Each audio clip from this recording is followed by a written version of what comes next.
Yo, what is up, everybody? It is your boy MM2K of PNTS Network, Hard Knock Digital Culture, and I'm back Yes, I'm back. Yes.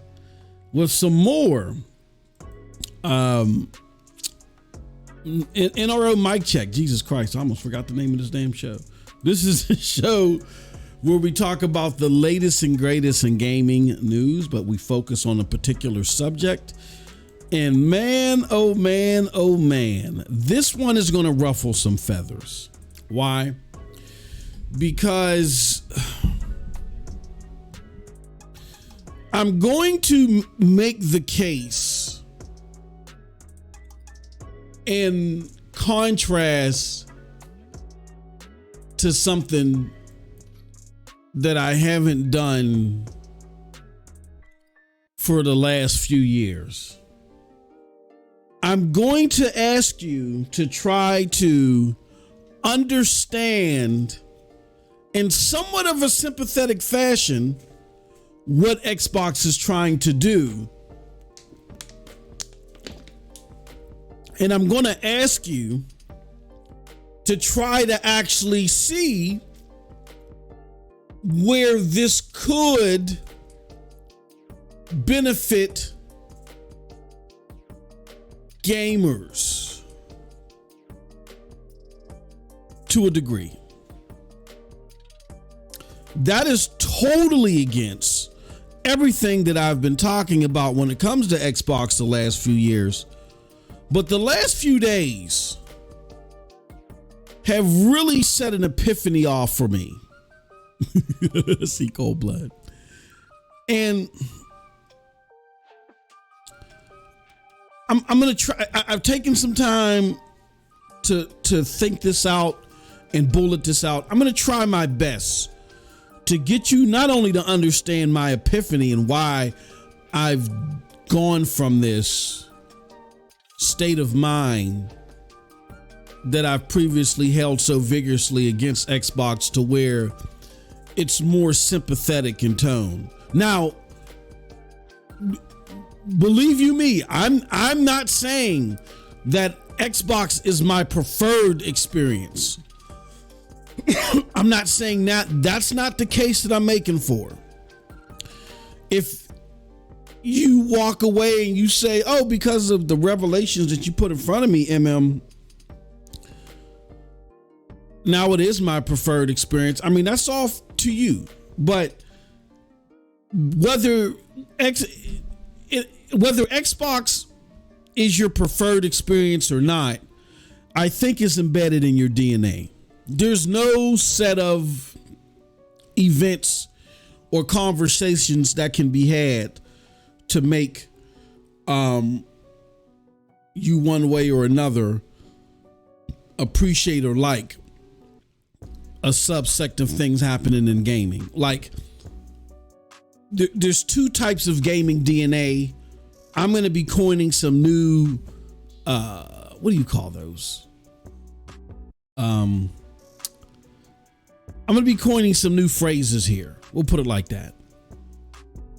I'll be coining some new phrases here that I'm going to be sticking to because I really gave this some thought. And I said, you know what? Now I get it. It doesn't excuse everything that they've done, but now I get it. And I do see a place for it, even though it's not my preferred way. And also, there's still some problems that Xbox has to address, but I'm going, instead of beating them down for it, I'm going to extend an olive branch like how I did in the past before I just got fed up and said, you know what, you guys are now deceiving people. So now I have no mercy on you. I'm gonna step it back. I'm gonna pull it back a little bit, and I'm gonna extend that olive branch again in full recognition that there is still some deception going on out there, and not the atypical marketing deception. I know there's creators out there that say all marketing is deceptive. Yeah, there's some type of wordplay and stuff like that to try to make you look at things more grander, what they might be. I'm not talking about that. I'm talking about clear-cut litmuses that were set that just were not achieved, and they weren't they either were too incompetent to achieve them for whatever reasons, or they weren't looking to achieve them. There's still some of that's happening, but there's a story behind it. And hopefully you'll understand what I'm talking about, and you will become sympathetic to why those things have transpired the way that they have, and how it could benefit gaming. You know what I mean? I'm gonna get into all that. All right, but let me give a shout out to the chat, and we're not going to do a what do you call it? We're not going to do a an opening today. I don't want to do all that. I'm gonna be spending a lot of time on this, and then I got some gaming to do. GeForce Now, in relation to Xbox today, has merged its store, the Windows Store. So if you're familiar with GeForce Now, GeForce Now is like a Catalyst platform where they give you like a rig in the sky. You can get different tiers. You can, play for free and get like a minimal rig in the sky for an hour at a time. You can pay for the premium tier, which will give you like 6 hours with a more beefed up, like a 20 series rig in the sky. And then lastly, you'll get the ultimate tier, which is now using the 4080 super pods that give you, for comparison purposes, if you don't understand what that means, it's not a 1v1 match for the power of a 4080 RTX GPU, but it's like within the 90th percentile. You know what I'm saying? I mean, you can game 4K, 120 frames per second, even on current games, games with heavy ray tracing in them, like Cyberpunk. What do you call it? Cyberpunk Overdrive mode. I can still play at 4K 60 at Ultra with Overdrive mode on. You know what I'm saying? So like I said, you're within the 90th percentile. You're getting the echelons of the top 1%, or less than the top 1%, are seeing the performance that you're seeing out in the NVIDIA GeForce Now Ultimate. So out of any of those tiers, you can now experience Xbox PC Game Pass, and you can embed the store there, and they're gradually adding games there. So I'm going to be testing these games. I wanted to do a 4K test, but it takes so long for my 4K games to render.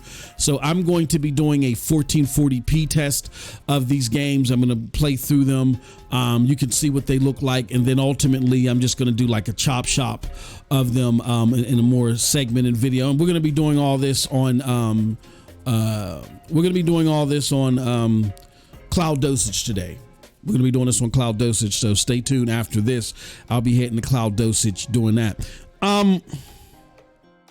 That said,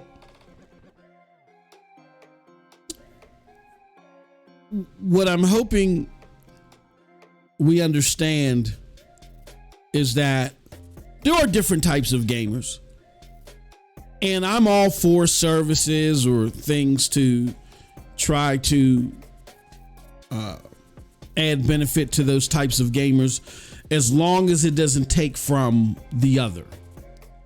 There's two different sides. I'm going to get into all that, and then we'll break that down even further. But let's get to these comments. So, and I hate that this feature chat doesn't erase comments.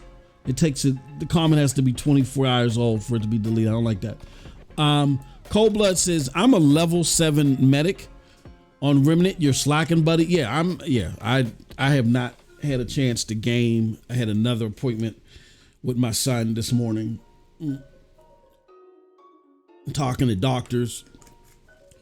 And then he has to get blood work tomorrow. Yeah, I'm really pressed for time gaming. I'm not going to be able to game until this weekend. And then I got a meeting this weekend. So yeah, I'm going to really be pressed for time. I truly thought that I was going to get back to the thick of the thing starting this week. And I was, it never works that way. So, and if you hear agitation in my voice, it's because for the summer, because I'm running with my wife and I got to do stuff with her routinely.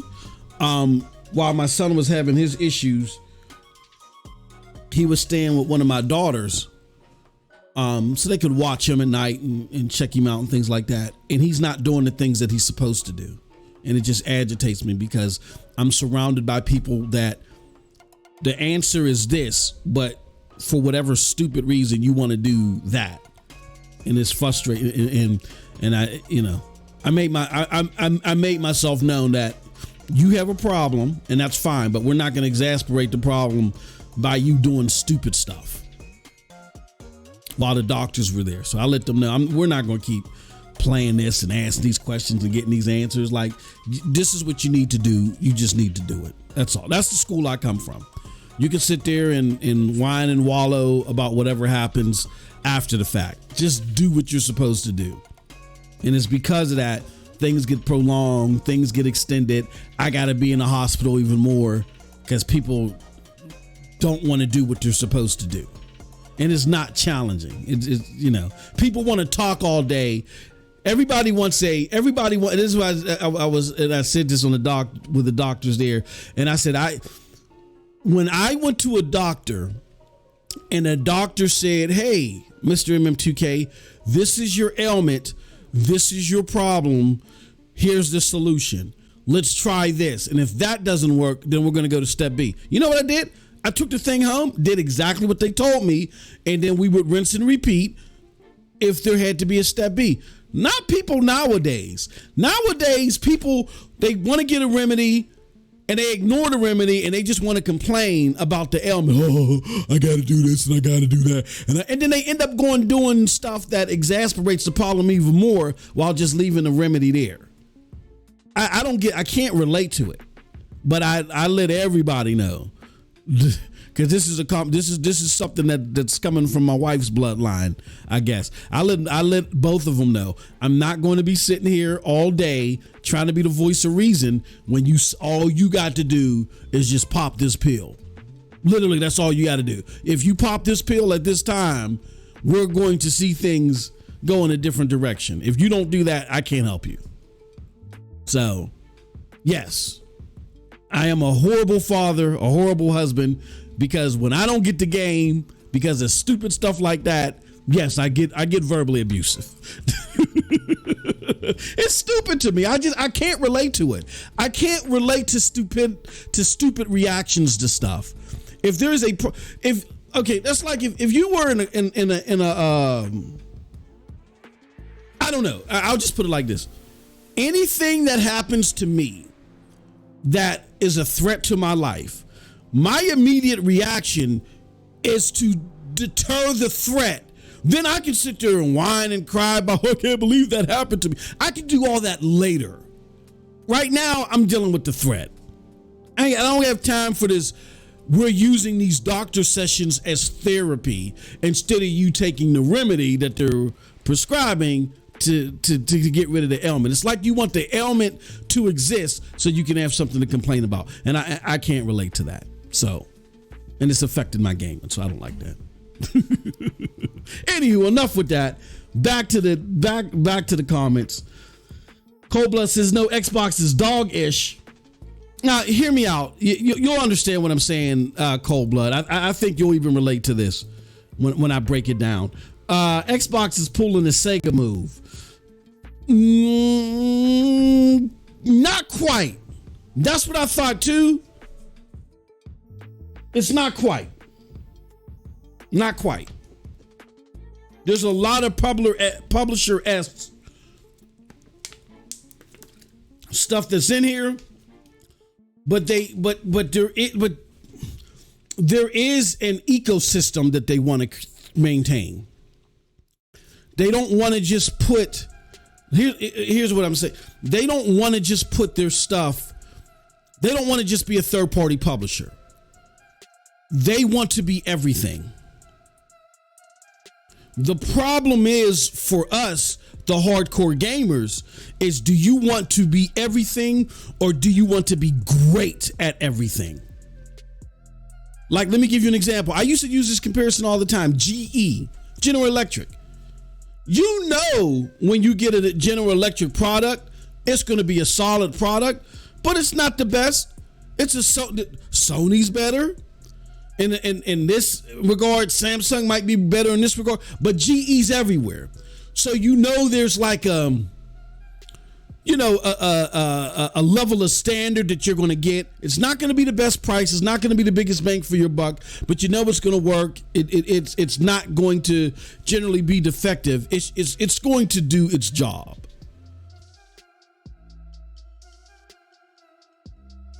And that is the crux of what's going on here. And there's a certain job that Xbox is trying to do that I don't think we focus so much on what they're not doing. And I'm not saying it's our fault for doing it. They're the ones that came out here and said the world's most powerful console. They're the ones that said that this game is going to be the greatest. Phil's the one that came out and introduced Redfall. I'm not saying it's our fault, but because they've so consistently come up on the wrong end of promises that they've made, we haven't focused on what they've said they're going to do versus what they're actually doing.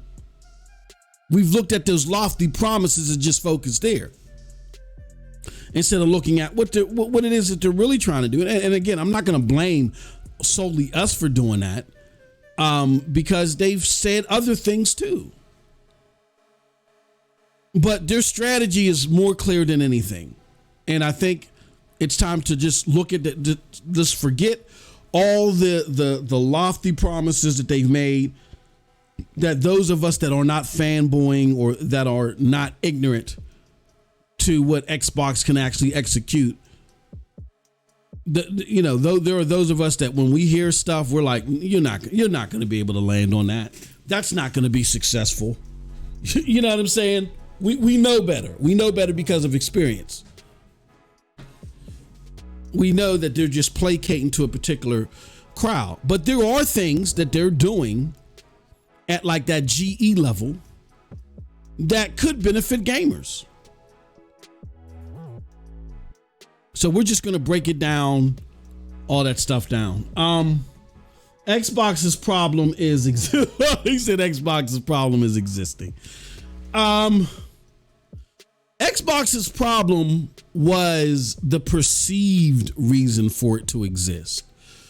They made it seem like that they were going to be an alternative to PlayStation, giving you the best technological advancements when it came to gaming, that they were going to enhance your third-party gaming, make it more accessible, and give you the most powerful ways to game.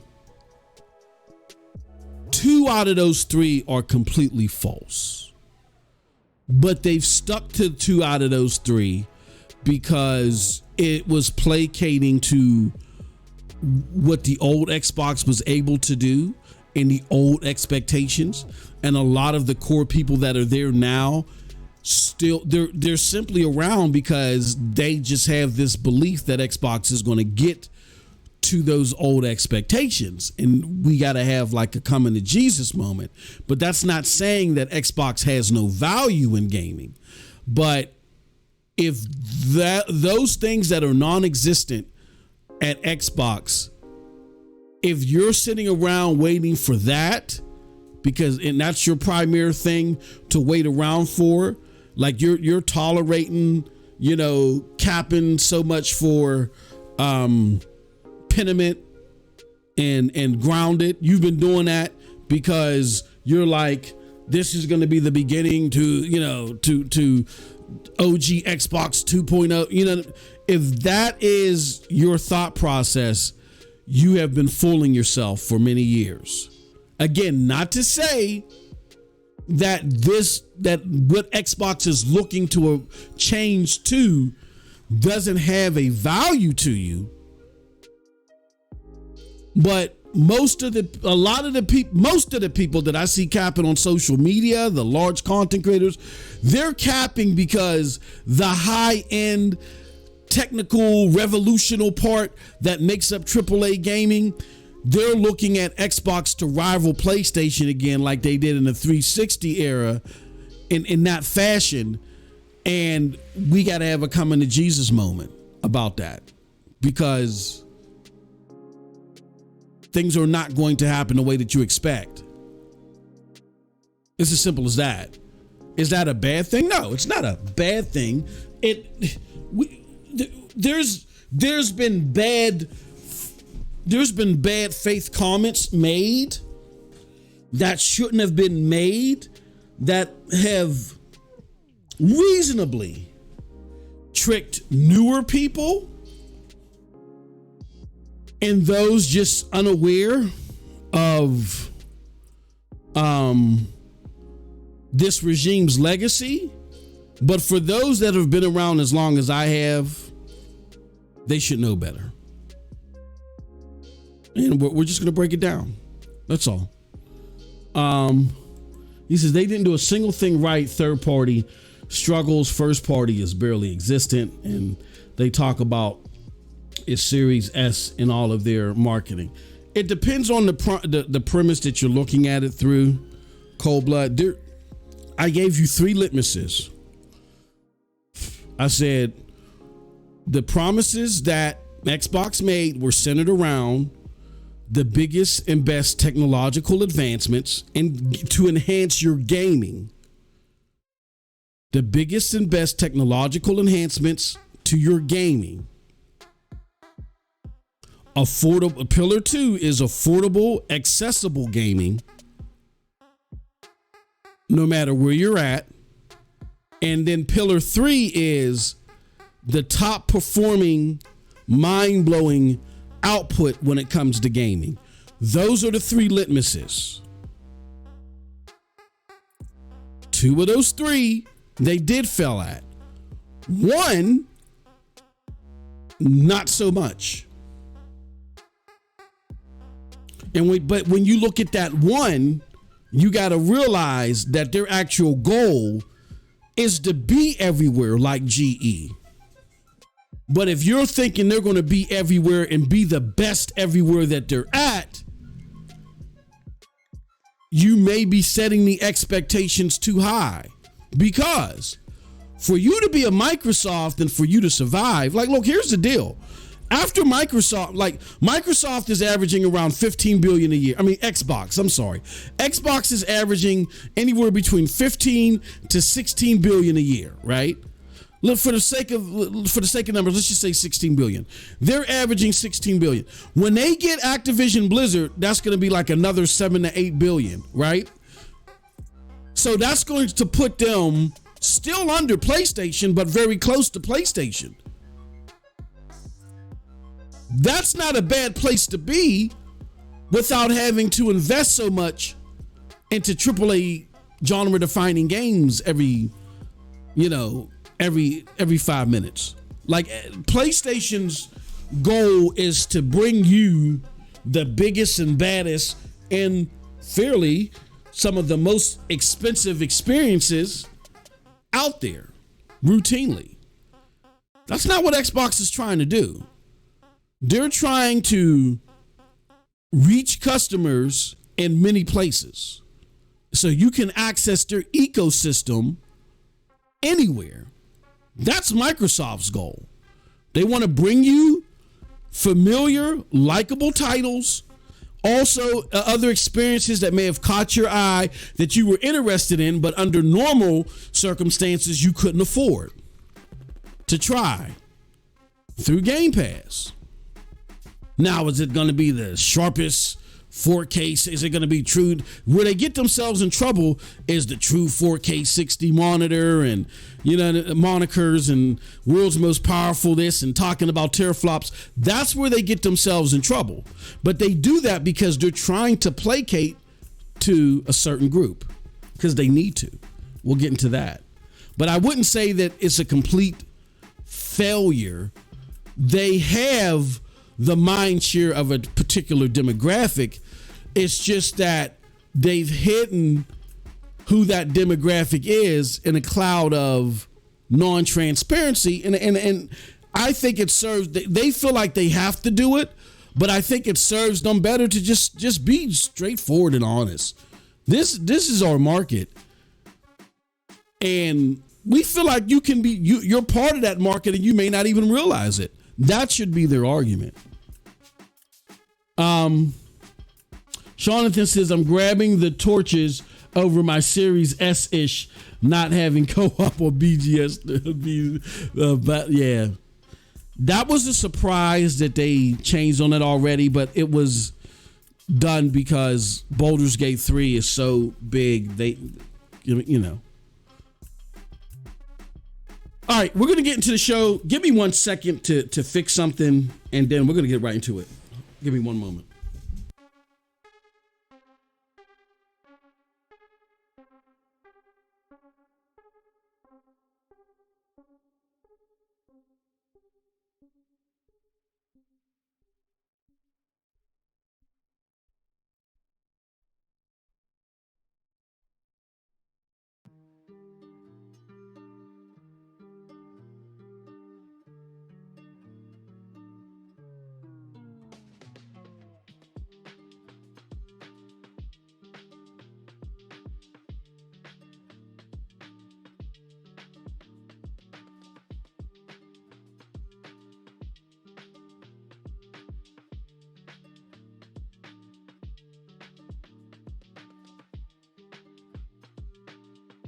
All right, we're back. You said their demographic is delusional lunatics. Shut up. What's up, Bulls for Life? These are the. That's funny. All right. Okay, so let's get into it, y'all. Let's talk about this show, which is how the new Xbox strategy can thrive without hurting AAA gaming. Again, a complete deviation, because I had no sympathy towards what they were doing. To me, it was unacceptable because the way I looked at it is, yes, those three pillars, the three promises, you can put Xbox's promises in three buckets. Bucket number one was, we were going to be the most technically enhanced box, right? You can pretty much say that that's not true. You know, they have, what is that? The instant release or whatever, or, you know, or where you could pause the game and flip games or whatever. PlayStations may not be as quick, but it's or instant resume. It's just as fast. When you look at what Xbox was in comparison to the PlayStation 2 and the PlayStation 3, the technology behind Xbox was light years ahead.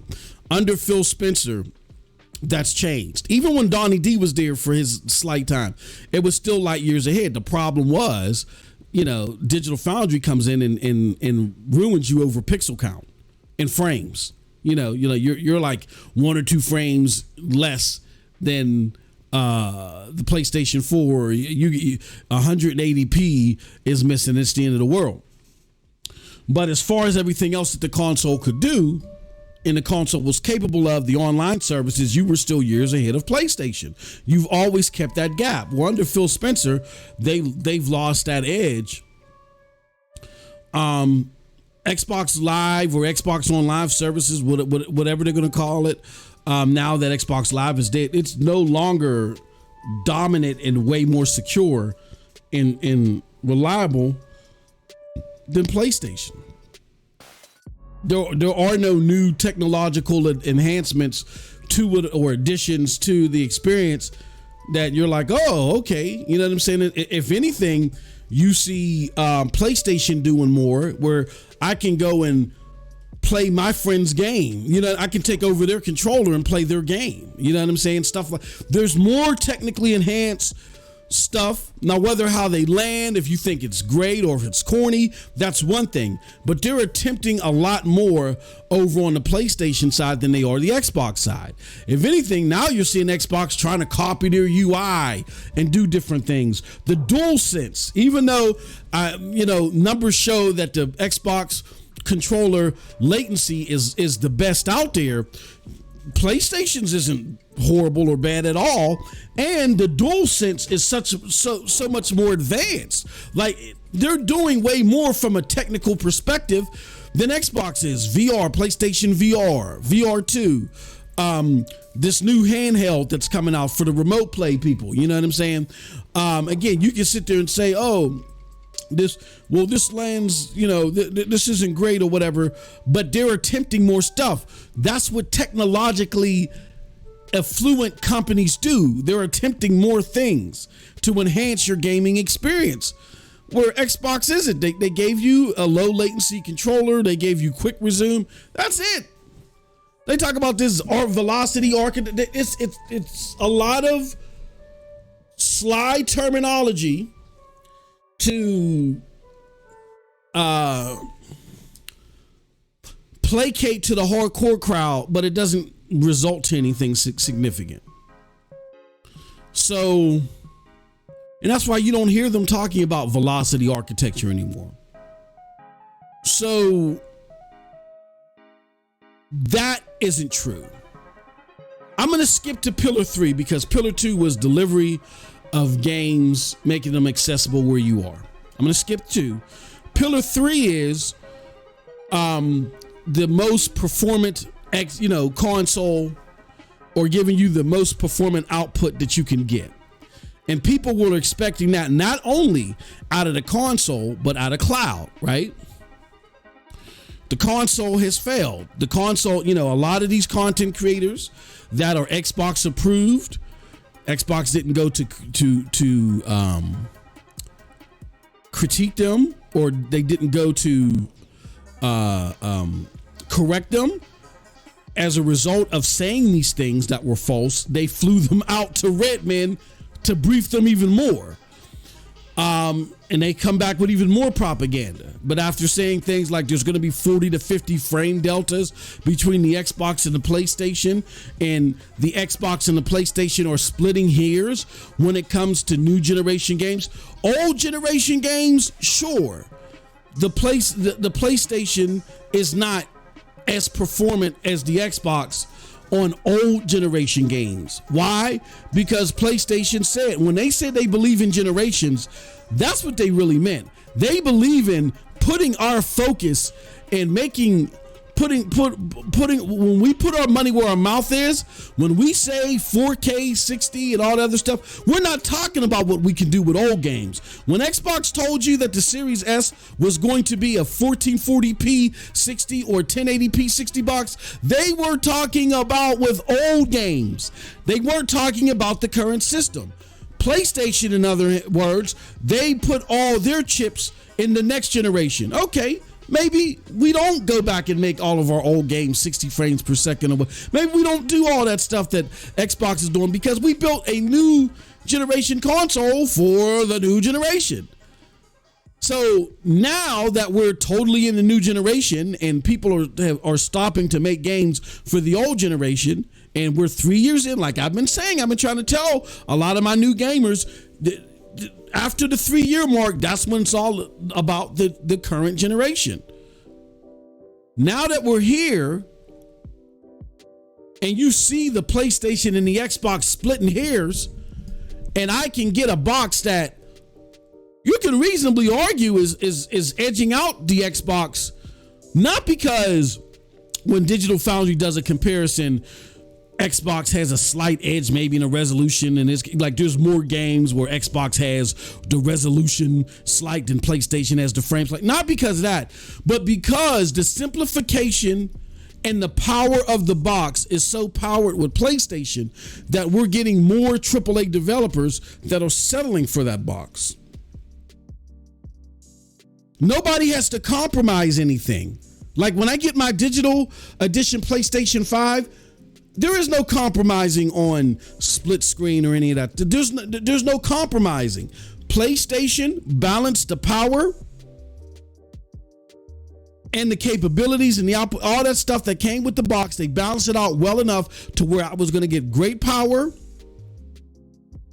at a reasonable price. And I can do so with a PlayStation Digital at $400. There is a way more significant difference than a PlayStation Digital at $400 than an Xbox Series S at $300. It's like a $500 amount difference. Like, really, the Series S is a mid-gen refresh of the Xbox One S. That's where it shines. It shines as a mid-gen refresh of the Xbox One S. So that whole power thing, that third pillar that Xbox talked about, was not true. Okay? And that's kind of why, let me give you the history. That's kind of why I had my angst against Xbox. I was happy when the platform first came because it revolutionized gaming in multiple ways, in those two pillars. And the performance pillar that I just spoke about definitely blew PlayStation out of the water. And the technological pillar, they're the ones that added hard drives to games. They're the ones that made broadband necessary. They're the ones that made multimedia part of consoles. They're the ones that made gaming online as secure and sufficient as they did. That all is because of Xbox. Not because of PlayStation. PlayStation followed suit in the technological realms. What PlayStation's thing is that they just had the partnerships with the games. Because they were around longer and they've established those partnerships a lot more deeper, they had the games. But when Xbox got the games, it was a lot better experience on Xbox, bar none. It's just PlayStation had more of the games, and if it was a game that you did play online, your online experience may have been better on Xbox, but there was more people on PlayStation. So it went from, this is something that's going to revolutionize gaming, which it did, to me getting concerned because I'm hearing Phil, when he took over, talk about how he's going to keep those same pillars alive, but he's deviating from them. Fable Legends gets canceled. The Dragon game gets canceled. They're cutting back on stuff. Then there's this back and forth with Crackdown 3 and the mess that was, and just a litany of promises that were being broken with Xbox. And it's like, hold on, are they trying to turn the fanfare? Because people remember that. See, a lot of you that are new now, you're just getting the remnants of the fanfare that was built by the people that wanted the Xbox of old and that are still lingering around waiting for the Xbox of old to resurface with those two pillars, performance and technology. And that your hype is built off of their blood and sweat equity.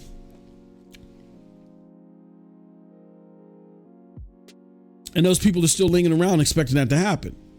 And I got turned away after it seemed to me that they were just turning the fanfare into the product. The fanfare was the product. Because I understand, but the reason why I was such an Xbox fan is I couldn't stay in PlayStation. Me and Cold Blood talked about it here. I didn't like PlayStation at all. I thought the cinematic, what do you call it? The walking simulator and this interactive cinematic games, I just didn't like them. I didn't like PlayStation's approach to gaming. I thought they were just thriving off their deals, and they weren't really enhancing gaming.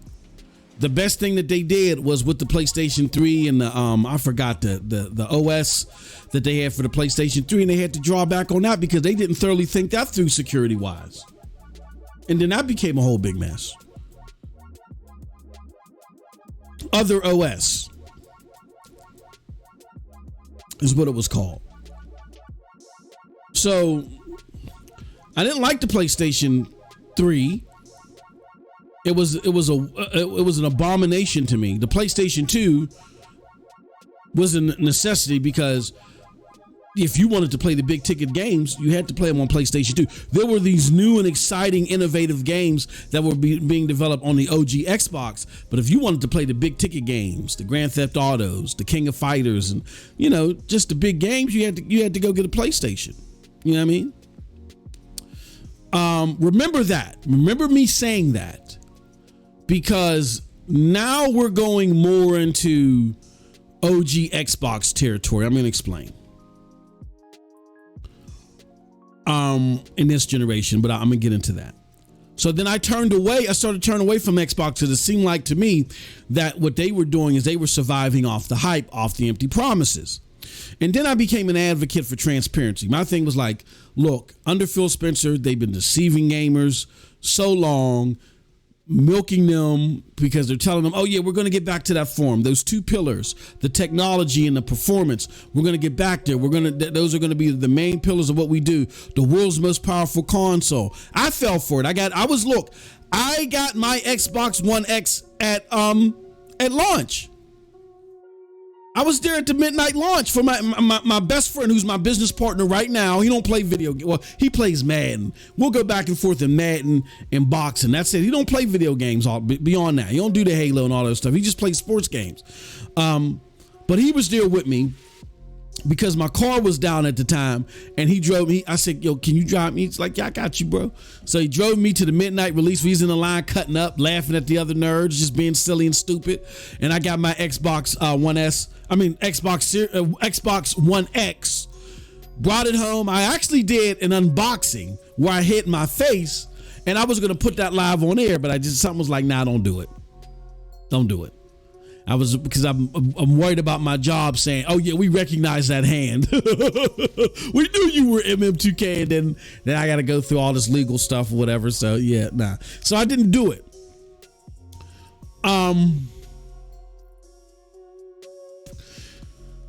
I fell for it.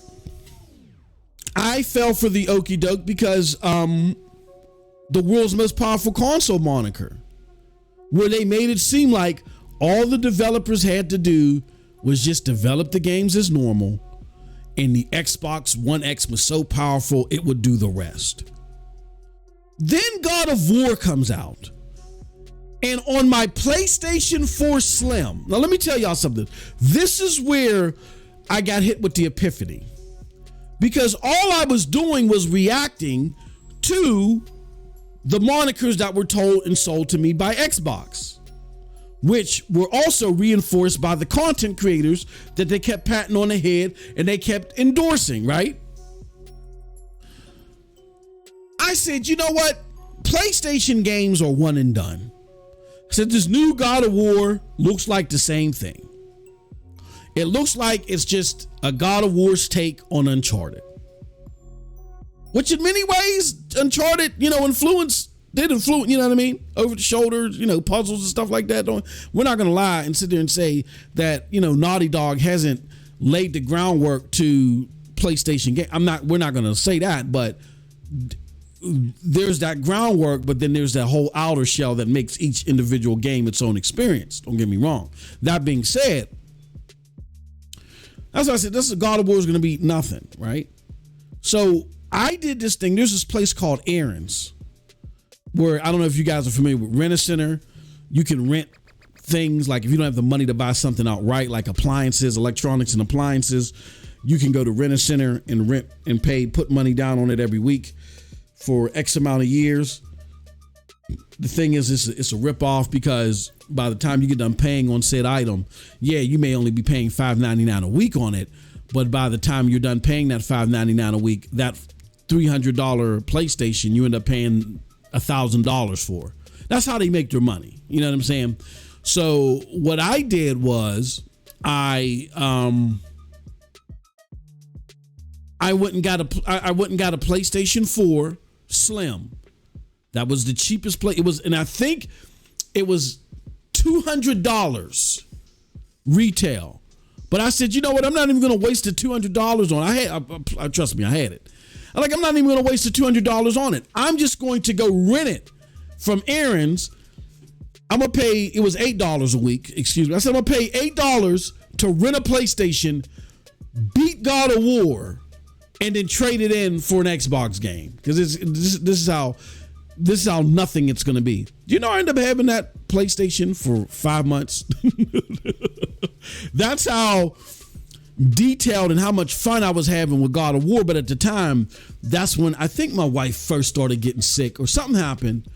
No, it was tax season for me at work. So I really couldn't get into the game. So I ended up having that PlayStation for 5 months, got my head beat with a cash register. And I said, I'm going to stop getting my head beat and I'm going to buy a PlayStation 4 Pro. But anyway, it changed with God of War. It changed with God of War because God of War was not only a game that I enjoyed, the actual gameplay was actually good, but God of War on my PlayStation 4 Slim looked better than any game that I got on my $500 Xbox One X. And that's when I realized I was being duped. I said, hold on. Xbox of old, collaborating on Gears, Halo, and these other games that they put out here. You're trying to tell me with this $500 console, mid-gen refresh console, y'all can't, with all this HDMI and all this other stuff and HDR10 that you had to have, you're trying to tell me that my game looks better on my PlayStation 4 Slim that doesn't have any of that. Like, what's going on here? And I then started to realize that, see, the running joke in the Xbox community, they'll tell you, used to be Mark Cerny. Well, they won't tell you, but I am, because I was embedded in that community. We used to look at Mark Cerny and say, oh, he's just some weirdo that they've hired. They picked him up off the street to make it seem like that he's like he was the counter to Alba Pinello. And who Ronald, I forgot who the guy with the long beard is now, Ronald, whoever is now. And they're like, that's supposed to be the guy, that's Dexter in Dexter's Laboratory that creates his magic. And I remember when Mark Cerny was talking about rapid pack math in the development cycle within the PlayStation 4 and how that was going to put the PlayStation 4 games on the PlayStation 4 Slim on par with what you was going to get out of the Xbox One X. And it was a running joke. I made videos about it. You can go check my MM2K videos channel or MM2K gaming channel. I made videos laughing at Mark Cerny, got crazy pictures of him because he looks a little strange, all this stuff, only for it to come true when God of War came out. I remember at the time, Call of Duty, I can't remember which Call of Duty it was, but they were talking about, no, not Call of Duty, Gears. Because Gears is a first-party studio, so the coalition worked so hard on getting Gears to look good and for Gears to play at 60 frames per second. But it was an upscaled 4K from 1080p. Gears at 60 frames per second couldn't touch God of War. Gears at 60 frames per second. Was it Gears 5 or Gears 4? I think it was Gears 4. Gears 4 on the Xbox One X at 60 frames per second or even 30 could not touch God of War on the PlayStation 4 Slim. A $200 machine at the time. That's when I knew I was being duped. So then I started looking back at all of the things that Phil Spencer said that I had made. I started going through all my videos and I started cataloging them because that's what I do. And I said, I remember making a video about this when Phil Spencer said that never came true. I remember making a video about this when Phil Spencer said he was going to do this, that never came true. I remember when, and what it was is 70 to 80% of the things that I made videos on based upon what Phil Spencer said was coming to Xbox never came true. And then that's when I woke up. Then he had a speech at DICE and he said, you know what, Xbox is, we want to be like PlayStation. Like he conceded, we want to be like PlayStation one day, right? He said, we want to make the games that PlayStation makes and we're going to aspire to do that.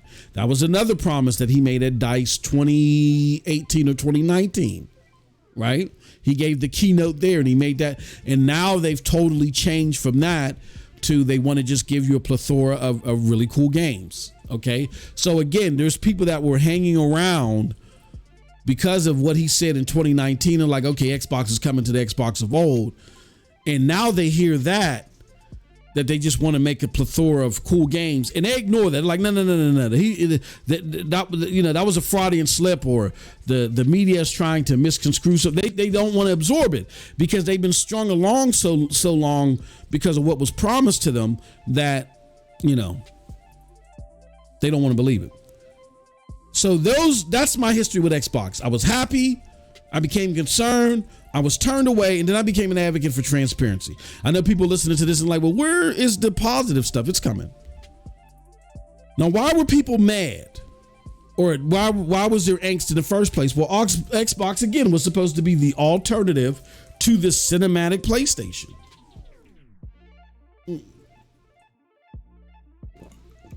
And then they started slowly but surely chipping away at that. That expectation that was set. Knights of the Old Republic, Jade Empire, Armed and Dangerous, Mass Effect, BioShock, so on. And so there's countless games. I can't even name them all. Lost Odyssey, Blue Dragon, you know what I'm saying? 99 Nights. There's so many games that were either exclusively made by Xbox or partnered second party or third party exclusives that Xbox invested in and brought to the console and make the console really my second favorite console of all times was the Xbox 360. People were looking for them to return to that fold.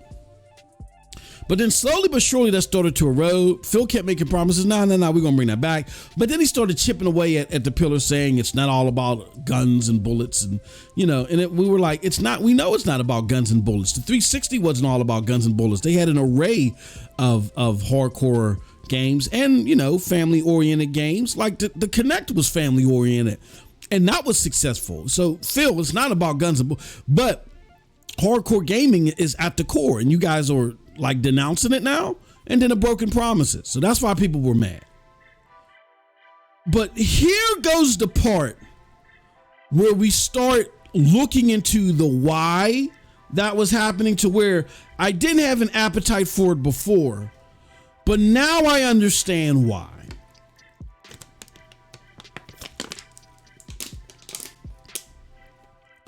And in order to understand why, here's what you got to understand. There are two types of gamers out there. There are two gamer genes. You're going to hear these monikers or these acronyms from me, and I'm going to stick to them because I have to really think about this.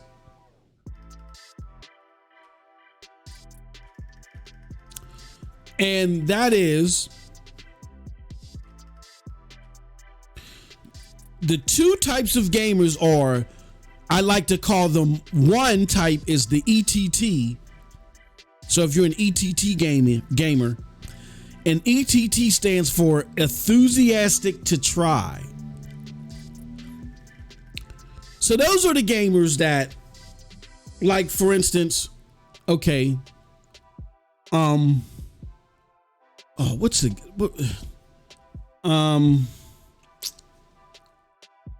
use Cold Blood as an example.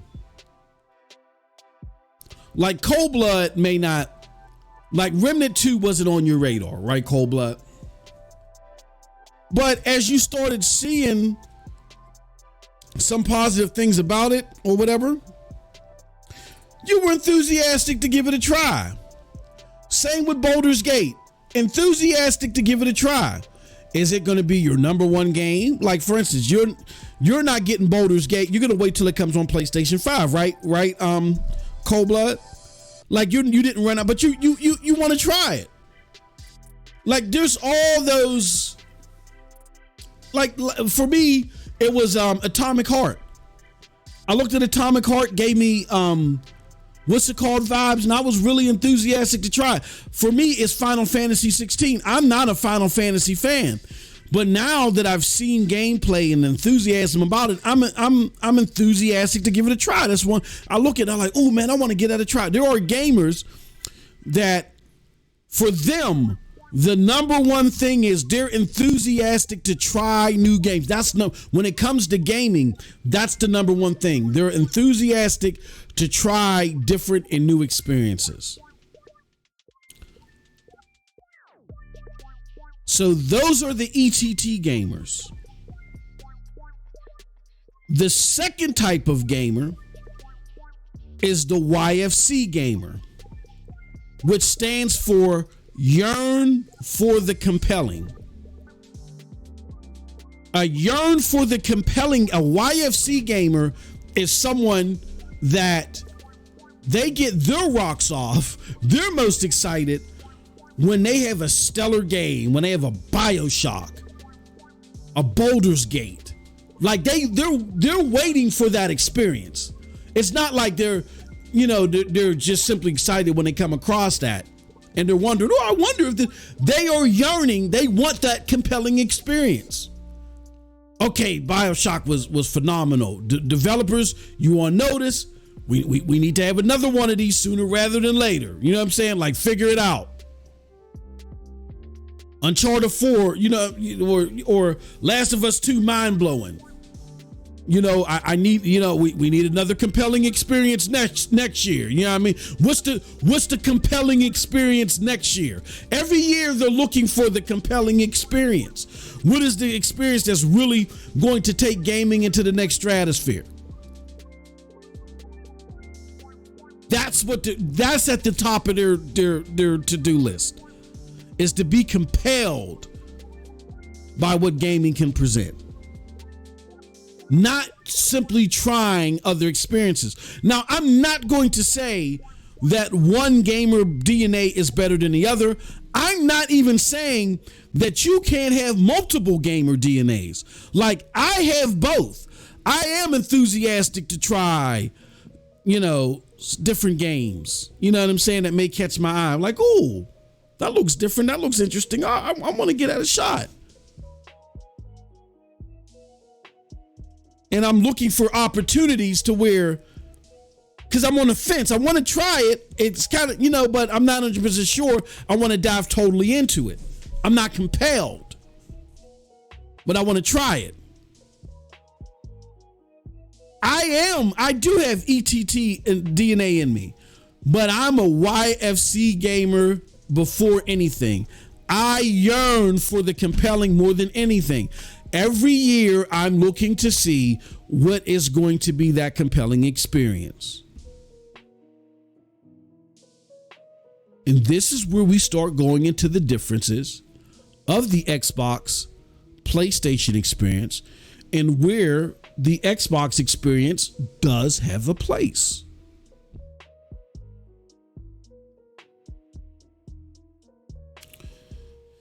If there are games out there that you are enthusiastic to try, you're on the fence about, but you're like, I'm not going to cut into my Spider-Man 2 money to get this game. I'm getting the Spider-Man 2 collectible plates, this and that, the console, and I can't invest in that. I can't pay $70 for that too. Well, then Game Pass comes along, and Game Pass will have experiences in there that some could be compelling. I mean, look, the Game Pass prior to Bethesda games being in there, look, with the weight of their games being from the prior Xbox studios, the Halos, Forza, it was shovelware. But we got to be honest now. Now that there's Bethesda games in there, and future Bethesda games are, pretty much going to be coming to Game Pass, as long as Xbox let Bethesda do its thing and we don't get a whole bunch of redfalls, you know what I'm saying? We get that atypical Bethesda quality, even if it's not hitting on all full cylinders all the time. It's still it's like, oh, that's a game up, oh man, I'd love to try Rage 2. Oh man, I love to try Wolfenstein 2. You know what I'm saying? Oh, I always wanted to play that game. I just didn't know I should buy it straight out or if it was the type of game for me.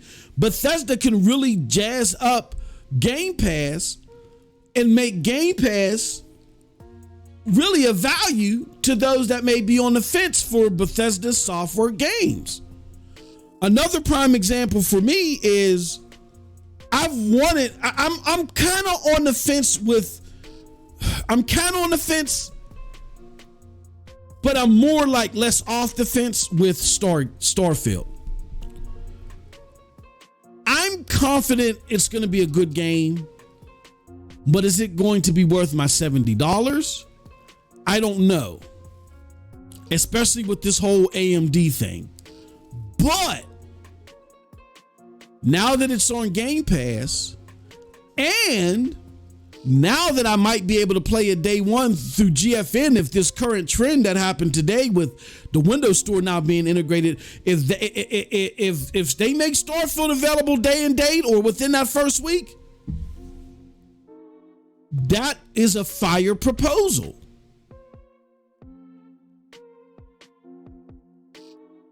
So that hits my enthusiastic to try gene. It doesn't make it the value that the PlayStation presents or an individual game may present, like a Remnant for me, but it does scratch that itch of stuff that I may want to try. Again, it doesn't make my ETT gene more valuable than my, what's it called? Because I'm always going to put most of my money, most of my investment in those titles, in those experiences that are going to be compelling. And I don't think Game Pass's argument is this is a catalog of compelling titles. Here goes a grouping of potentially good or some really cool games that you may be interested in playing, that either you may come out and decide, oh, you know what, it isn't for me, or oh, that was a real cool experience. All it's going to do is cost you $16 a month or $10 a month if it's PC Game Pass to try it out. This is what Xbox really wants to be invested in. It's not where you're playing it, it's what they're offering. The games that they're offering and where they're offering it at. Their focus is truly off the console. I'm gonna get into that a little bit more. But again, understand, in order to understand this, you gotta understand, recognize, and I always talk about this, be accepting of the different type of gamers out there, is that there is the enthusiastic to try and that yearn for the compelling. Now, in my descent from Xbox and me talking about this, when I've had gamers come to me and say, why do you rag on Xbox so much? I like it, You know, my cloud gaming friends would do that. And I'm like, you guys don't understand the history here. I can appreciate why you like it, and I'm not mad at you for liking it. But there's a whole set of other things going on here, not relative to, they're out of your scope, but they need to be dealt with Xbox. And people just couldn't understand that on both sides. So I need my ETT gamers, my enthusiastic to try, because I get a lot of people that tell me, you know, just try the Xbox. Like someone even offered to buy me an Xbox. I'm like, no, like, bruh, I've been with Xbox since the beginning. I know way more about Xbox than you are, but you do, but I appreciate it. You know what I'm saying? It's like, I know what Xbox is about. I know what I walked away from. I'm, you know, as far as the Xbox console experience, it's not for me. The Xbox console experience is not for me at all, to where the PlayStation console experience is. But where I can see Xbox successfully finding its lane in gaming is by scratching that enthusiasm to try itch. And that's basically what it is. For the gamers that are enthusiastic to try stuff, they're trying to create a catalog of those games and offer them to you. That is totally different from what PlayStation is doing. PlayStation is trying to build compelling games, to court them, to support them, bring those premium games to the platform, and say here. Now, granted, I think the comparison applies. When you look at Xbox is more of a buffet style. Try this, you can try that, try that. And if you don't like something, it's okay. You just tried a little sample of it. You didn't have to fully commit to it because you're just trying it and figuring out what you like. Once you figure out what you like, you can spend your whole buffet sessions on what it is that you like. Opposed to me going to a Ruth Chris Steakhouse, knowing what I want and fully committing to it, but getting top-notch quality. There's nothing wrong with trying to tap into the enthusiasm of gamers, as long as it doesn't seep in to the compelling narrative and then try to water what, how compelling games are, because now everybody is just trying to jump into this, let's just do a barrel of games and we're all trying to become buffets. And I think when Xbox is when they become fully transparent and do their thing, I don't think that they're going to harm that compelling narrative.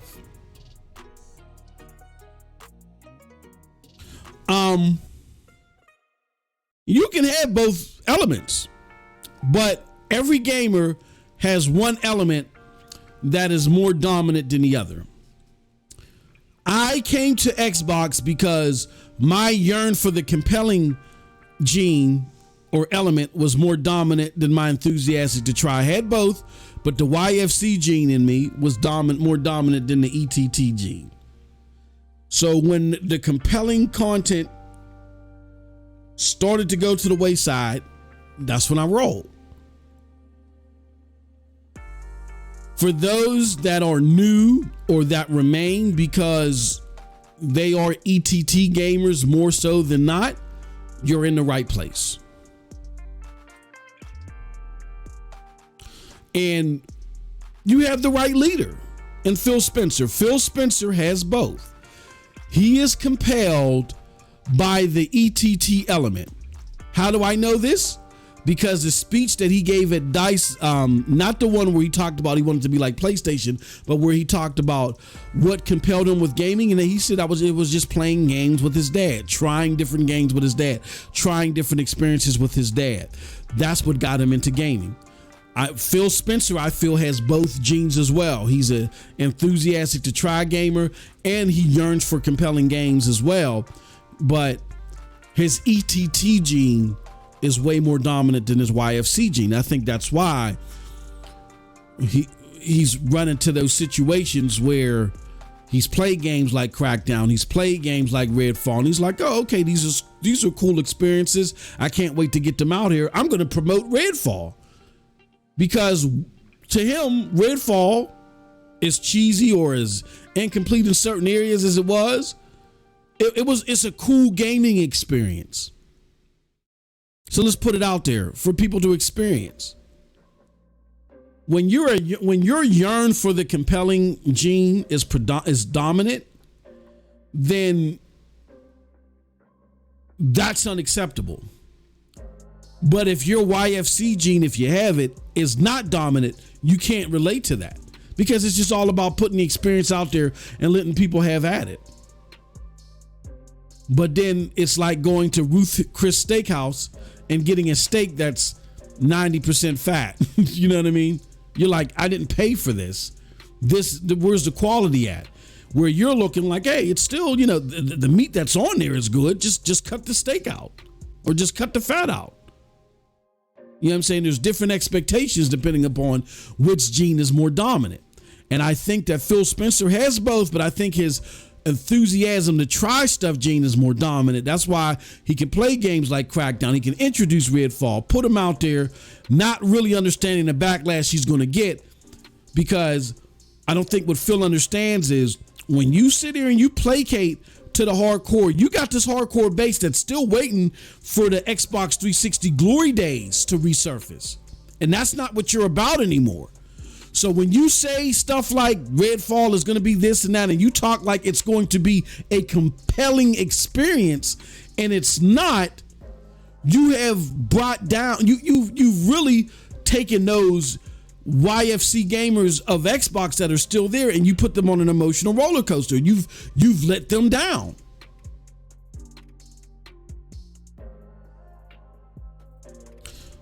So the problem is that, and why he keeps running into that issue is, the problem is that Phil at his core, the core base, again, is expecting the YFC component to be dominant,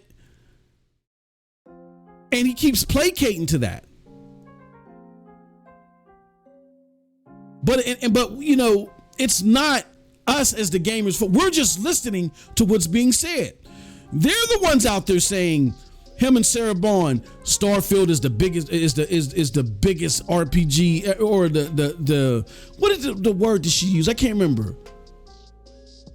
But the biggest RPG ever, you know what I'm saying? And the way that they're saying it, it's not big as far as the biggest as far as scope. It's big as far as, like, you know, the most important RPG. I think they used the word most important. That's a compelling adjective. So if Starfield is less than anything compelling, if it's just very good, which is okay, but it's not compelling, then it gets more flack than it deserves. Because, and I've heard a lot of people say this, Xbox does this themselves because they throw this red meat out to its player base, and the player base overhypes things. So when it falls short of those expectations, that's what causes the backlash from the YFC wing of the Xbox community, and then the fanboys that just want to see Xbox fail. It's just a rolling snowball down the hill. Also, so that they placate using compelling terminology, then they lose ground when it doesn't land in that compelling space. Every game doesn't have to land in a compelling space. Most of your games don't have to land in a compelling space for you to have a successful and a meaningful product. I think the proposal of Game Pass introducing you to a series of very good to potentially good titles, I don't think there's nothing wrong with that. But when you start talking this compelling stuff to placate to the compelling wing, and it doesn't, like, that's a very specific, that's like the middle of the bullseye. You can't sit there and say, oh man, I'm the best dart player in the world, and you never hit the bullseye. You understand what I'm saying? You can hit it all around it all you want, but if you never hit that bullseye, that's a specific landing space, Xbox. You gotta stop using terminology for that landing space. That's what trips you up. Here's the truth. Here's the truth of the matter. And again, this is not a knock. This is not a diss. This is just reality. This is that coming to Jesus moment. Xbox is not returning to a YFC dominant state.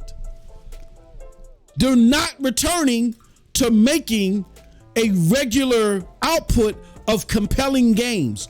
That is not what their product is about. Their product is about Game Pass. And Game Pass is about giving you a variety, a plethora of interesting to very good. On a normal base, you're going to get a range. You're more often than not going to get a range of interesting to very good games. When they're clicking on all full cylinders, if they get this thing right, the expected range is very interesting to very good games. That's the range. You'll sprinkle in some compelling stuff here and there. Like Starfield might be compelling. We don't know. But if Starfield isn't compelling, that isn't necessarily bad, except for you set the groundwork where it has to be compelling.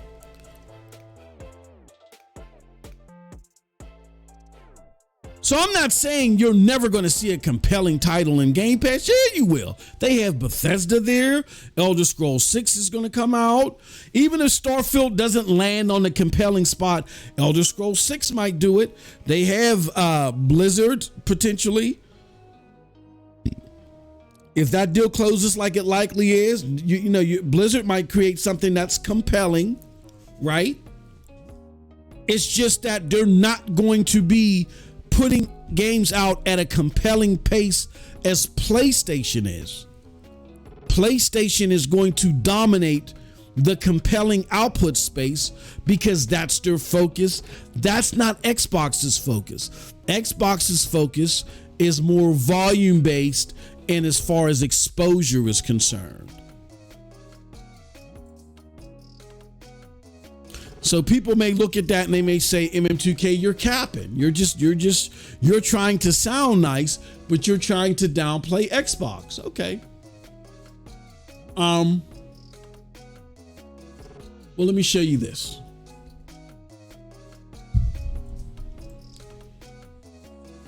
Let's put this up here.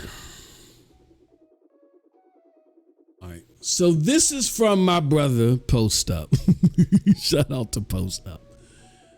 And Post Up is somebody that's out there. He's well known in the Xbox space. And what Post Up tends to do is he's another one who tries to argue in the sake of Xbox for their compelling output.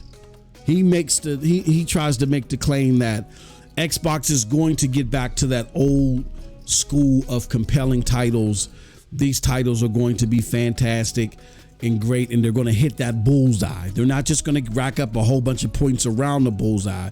They're going to hit the bullseye. He makes that argument versus PlayStation gamers. You know what I'm saying? And again, the problem isn't him preferring Xbox or even advocating for it. The problem, again, is that compelling argument. This is what Post Up says. He says, Phil Spencer confirmed today via an interview with Destin that 4 first-party AAA games per year is no longer an aspiration but a plan. He confirmed that there'll be more frequent showcases because the portfolio is so deep. That's not what he said. And as a matter of fact, let's listen to the clip. From my recollection, that's not what he said in the clip. And if he did, that may have been a Freudian slip, but let's see. Let's see here. Let's listen to what Phil Spencer says to Destin Laguerre when asked about 4 games a year. You've had a ton of reveals. You Avowed was revealed. Yeah. What else do I have on? South of Midnight. Perfect Dark, South of Midnight, Yeah. Hellblade, Hellblade 2, Senua's Sacrifice. Can you tell us more about the rest of 2023 and beyond and sort of like what that's looking like for Xbox? What I can say is we're going to have more beats to talk about more of what we do because the content lineup is so strong. And I say that completely recognizing that 2022 wasn't so strong. But you know, we have our biggest booth here at Gamescom, and we have a huge presence. I think there's like 30 plus playable games on our floor, a lot of first party games. Towerborn's here, Ara's here, obviously Forza. So like, it's awesome to see the footprint that we have in the game portfolio from our first party, from partners, from Game Pass, all of it. So I think what you're gonna see from us, where maybe the last couple of years we've been more on an annual in terms of when we talk about our games around, I still call it E3, around the E3 timeframe. This year we did Developer Direct in January, we did our showcase. We're here in the biggest we've ever been at Gamescom, and you're gonna see more regular times to talk about our games because the portfolio is deep enough that we can support that. Matt Booty promised us 4. Yeah. Are you on track? For this year? Well, let's see specifically what he said. Yeah. 4 Hi-Fi. first party per year. We more than that this year. If we start with Hi-Fi, Minecraft Legends, Redfall. Maybe people don't want to give us credit for Redfall. I get it, but I understand. Starfield, Forza. We just dropped Age 4 console last night. Yeah. Awesome. I'm gonna play that. And then going into next year, absolutely. Like we have talked about it as an aspiration. Now we talk about it as our plan. Okay, got it.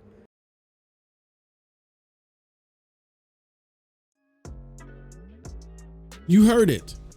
He said nothing about AAA. He said 4 first party. But here's what my brother Post Up said. He said Phil Spencer confirmed today via an interview with Dustin that 4 first party AAA games per year is no longer an aspiration. You see the dynamic that this causes for Xbox? And it benefits me none to defend Xbox. But this is where its evangelist marketing hurts them because now they're out there putting this stuff out there. Mindful of what their ears hear, we had our good brother Manuel that said, bro, stop saying for AAA. That's not what they're saying. For first party games, big and small. Yes, to that point, he brought up Minecraft Legends, Hi-Fi Rush. Those are not AAA games. Those are just for first party. He says, you're setting yourself and them up for an L on something they have not promised. Yes. They count Towerborn, Pentiment, and other small games in that equation. You know Pony's gonna run with that ish. Thank you, Manuel. Stop the cap. But again, this is where the yearn for the compelling wing of the Xbox community that want to see them sock it to PlayStation when it comes to compelling titles. This is where they are doing more harm than good. And it's because of them that Phil keeps placating to them. Why? Because they are so plentiful in numbers.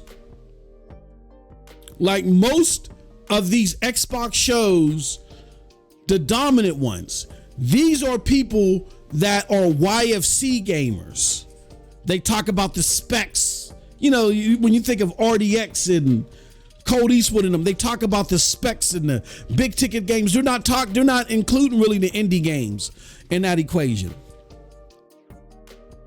I'll say Rand is different. Rand, plays all types of games, but the majority of the big discussions around Xbox are around AAA games.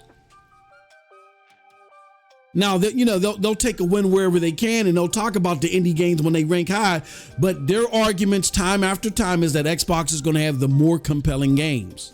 They're going to have the bigger and better compelling games, and they're going to have more of them.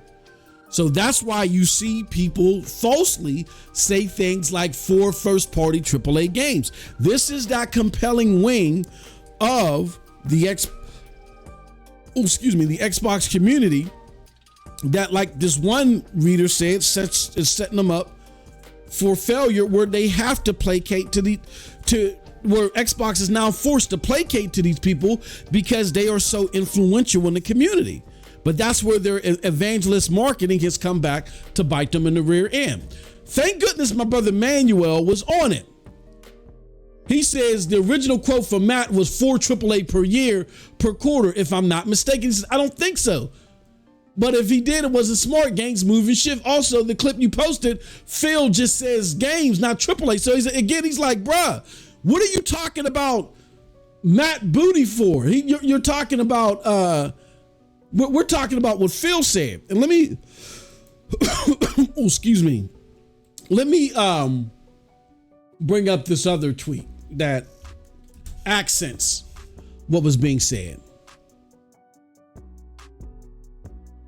Somebody then says, you know what? Let's cut the bull crap. And this is the quote from the Matt Booty interview that he tried to use. In a recent interview, Matt Booty, head of Microsoft, stated that games from the recently acquired studios aren't going to be 90-hour AAA games, but games that can be close to AAA games built by small teams. So again, the majority of their studios were purchased by this time. Then you had Bethesda that was purchased. Now, Bethesda is supposed to still be operating independently for the most part at their own cadence. We have seen where Xbox goes in, and we saw what they did with Redfall. I imagine that they're going to influence other dates as well. This is not going to be the end. So Xbox is going to have influence, and hopefully it's more positive than negative. But the games that Bethesda wants to make, those are the games that they're going to make. They're going to continue to be independent there.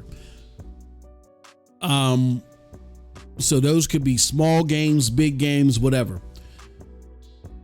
But the majority of games that are coming from those other 20 studios or however ever there was before Bethesda, they're going to be making They just said they're not going to be making 90-hour AAA games, but games that can be also close. They're going to be on that cusp. The AA games built by small teams. So it's going to be about a bunch of cool experiences. Like I said, very cool, interesting experiences to very good experiences. This is the goal of Game Pass. So it's a shame that we have people that are the YFC gamers that just want to see it sock to Sony. So they cascade this misinformation, and that gets you guys all riled up when you shouldn't be. Again, here's the truth. Xbox is not returning to a yearn for the compelling state. That's PlayStation. Your big ticket exclusive games, when they come, they will be developed by Bethesda at their normal cadence. They'll come from Activision Blizzard every now and again. They'll come from Activision Blizzard when they come. Your Call of Duty will come annually. Activision Blizzard, whenever they make their games, they'll come. But your exclusive AAA games that do hit Game Pass every so often, they're going to come from Bethesda. And they're going to come when they come.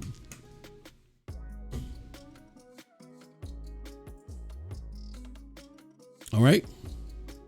They are no longer going back to the 360 state of mind where compelling content that hits in the bullseye, that's their main goal. That's not it.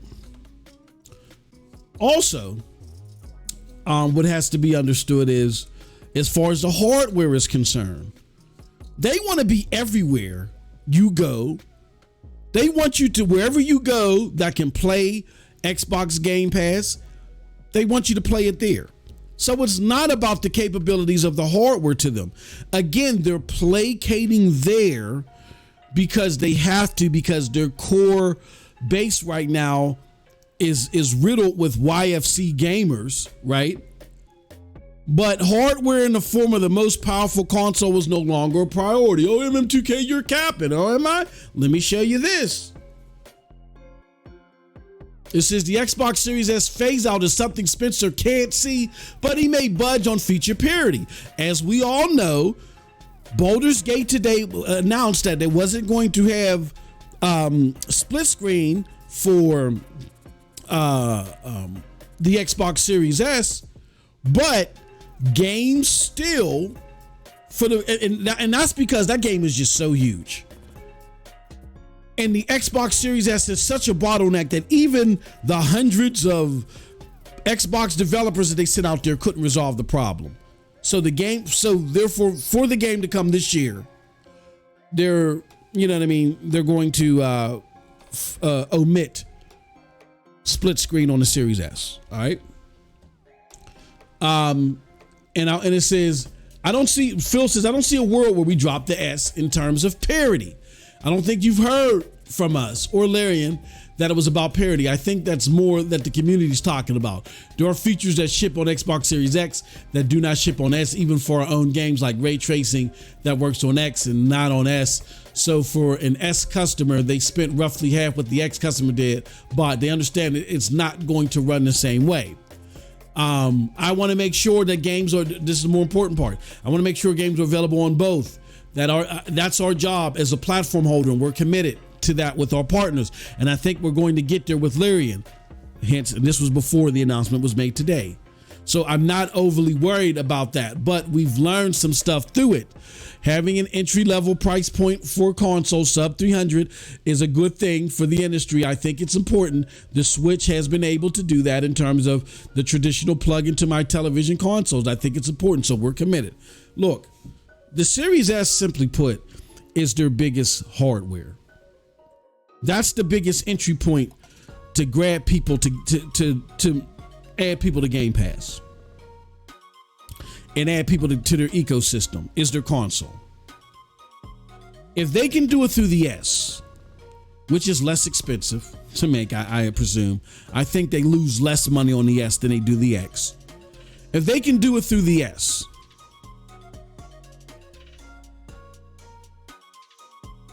but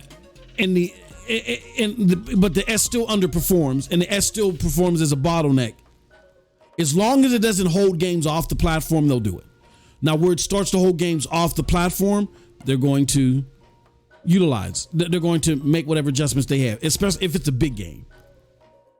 I don't think they want to run into the gambit of doing this all the time, so they're going to probably just focus on big games. And Baldur's Gate is a big enough game for them to make that change. Here's the thing, though. The S will always be an albatross around, as long as you have to make games for the S and there's parity involved, even if it's, beyond split screen, if there's parity involved, you're going to run into a situation where the X is going to be harmed. I'm going to show you how so in a little bit. But therefore the world's most powerful moniker is no longer the case, because now you got PlayStation coming out there with the PlayStation 5 Pro, and the Xbox Series says we don't need a mid-gen refresh. Your cloud gaming efforts aren't strong enough for you to make it a stream box yet. You got parity to deal with.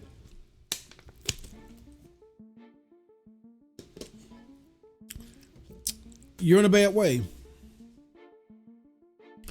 If you're in a bad way if your focus is power. The focus isn't power. Power was unfortunately a non-transparent marketing ploy. I fail to believe that Xbox, with they have the top engineers in the world. They didn't know. And a lot of the games that are being developed for it. And they were also told this from developers that the S was an albatross. I don't think that they truly believed that the Xbox Series S would stand the test of time, even this long next gen. That's why they made sure that it ran fantastic with last gen games. And they said, see, it's doing that with last gen games. It's going to be able to do that with everything. That was their marketing ploy. And so more and more people started to buy it. There's even times to where the purchases of the S helped Xbox beat PlayStation and NPD. Mind you, there were console restraints for the PlayStation 5, but still, they beat them. Those people were buying Series S's. That is look, and you got to remember too, Xbox loses money on every single console that they sell, unlike PlayStation. PlayStation loses money like the first 2 years, and then after that they're in the black because PlayStation is a manufacturing company, so they get parts easier. It's easier for them to start making money being in the black with every console that they sell. So now every console that they sell, they're making money on, and they keep making more and more money because they make it more efficient. They're able to do the same thing with cheaper parts, all that other stuff. That never happens for Xbox because Xbox is not a manufacturing company. They can't buy in bulk like PlayStation can and supplement and transfer things to different manufacturing lines and stuff like that. They're always going to run at a loss when it comes to their console. That's why they had to paywall for free-to-play games, because execs told people that was to subsidize the cost of the console. So now that they've had to get rid of that, they no longer have that subsidy. Guess what's going to happen? The power narrative, they're not going to drive that home because they're losing money there. It's all about what is the cheapest way we can get people access to Game Pass. The cheapest way is the S. Does the S have bottlenecks for current generation games? Yes, it does. Wherever we can make adjustments or make exceptions, we'll do that. But for the most part, you have to support the S, or you can't come to Xbox, because that's the majority of our consumers.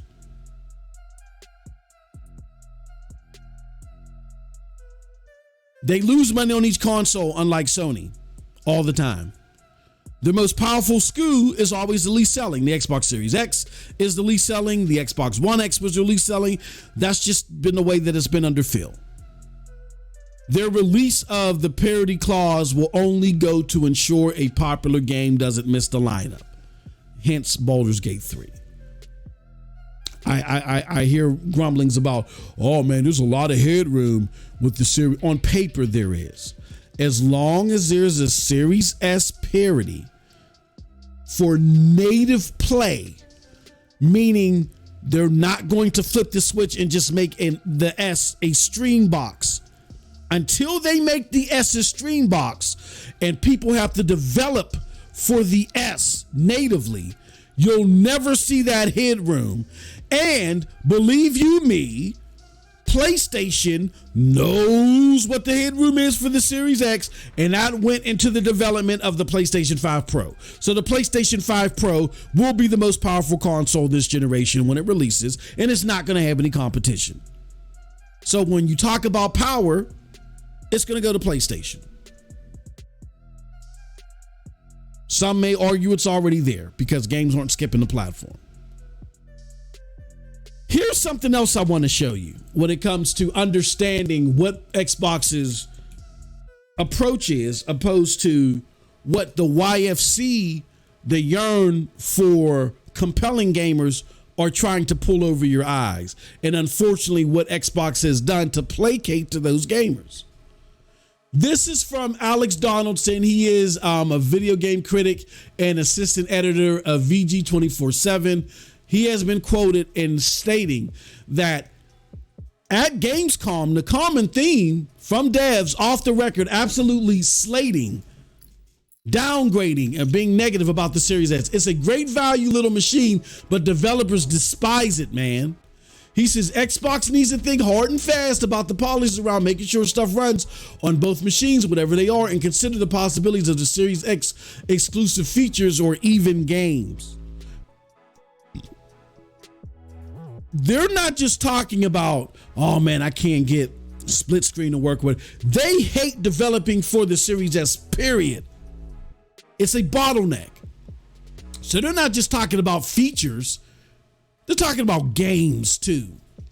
I fear the alternative is Sony hoovering up more de facto exclusives. As I said, to all, the inadvertent exclusive, like Baldur's Gate 3 is, and then there's that Lord of the Rings game that's coming. That now they're skipping Xbox. Given the choice between dealing with S or just skipping Xbox entirely. It's a tough situation. The S is the best hardware value proposition on the market, hands down, but I also understand why some devs are frustrated. And yet I think it shows a disconnect with a not insignificant section of the market who can't or don't want to pay for the X or the PlayStation 5. Any real reaction to the risk being a betrayal of that user base over half of the Series S owners. So it's a real rock and hard play stuff. I don't envy them.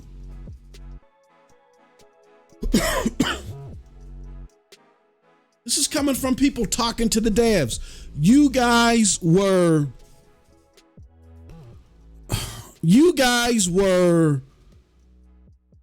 doing the devs and really the true Xbox fan base. When I say true, there's an Xbox consumer fan base, and then there's the Xbox social media fan base. Here's the reality of it. Again, Xbox is not going to be a home for a regular cadence of compelling games. They're not looking to hit that bullseye. That's not necessarily a bad thing. Their product is a product that brings you a plethora of very interesting looking games, nuanced games, or whatever that you can try, all the way up to very good games. That's the normal cadence of games that you're going to get. Sprinkle in some because Bethesda, they have a pedigree where they have, on their sheet, some compelling games out there. So does Activision Blizzard if that goes through, which it likely will go. So you're going to get a sprinkle of compelling games, but the compelling game, your Final Fantasy 16s and your God of Wars and your Wolverines and your Spider-Mans that come on a regular cadence from PlayStation. That's not going to happen for Xbox. They're going to get Starfield, and then who knows when their next compelling game would come. If Starfield is a compelling game, it might just end up landing in the very good spot, which is not a problem. What makes it a problem are these fanboys that sit here and try to argue the compelling argument to the true Xbox fan. Now I understand why the Xbox fan base, even those that were coming at me, it's just like, shut up, shoe fly. It's not all about these AAA genre defining games. Xbox has value to me because it's exposing me to a lot of games that I normally wouldn't play and at a value for me. And a lot of the games I'm liking and I'm enjoying. I understand there's $70 outside of Game Pass, but really, that's just they're looking at it as, and this is the truth, because the way they're looking at it is the right way. Xbox is really Game Pass. And the auxiliary is you can buy it a la carte. The real meat and potatoes product is Game Pass. The being able to buy a console and buy it a la carte, that's the extra stuff. Those are the options. The real product is Game Pass now. But yet you got these fanboys for clicks, for social media engagement. They're trying to continue this war of Xbox versus PlayStation when it comes to compelling content. And there is no competition there anymore.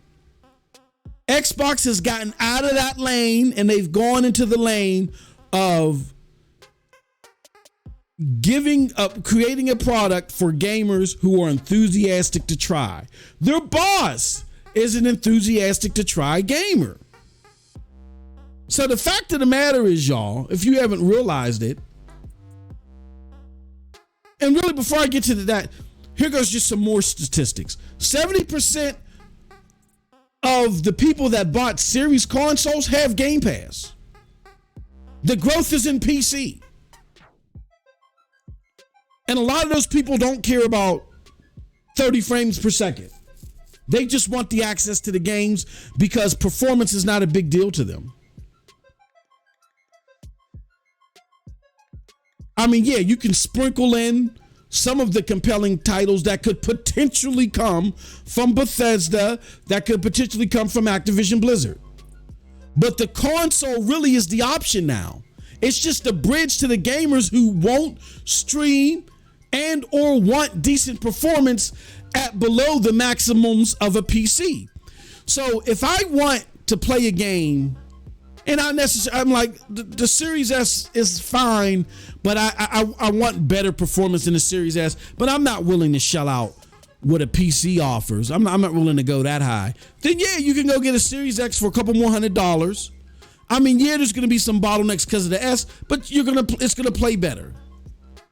Where the Series X gets 1440p, 60 modes, the Series S may just be stuck on a 1080-30 mode. That's still significantly better.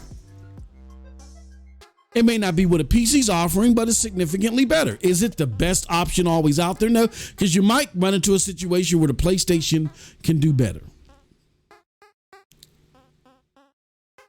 But as long as I can get my Game Pass, try that out, and if just the exposure to the games, because I've been disenfranchised normally,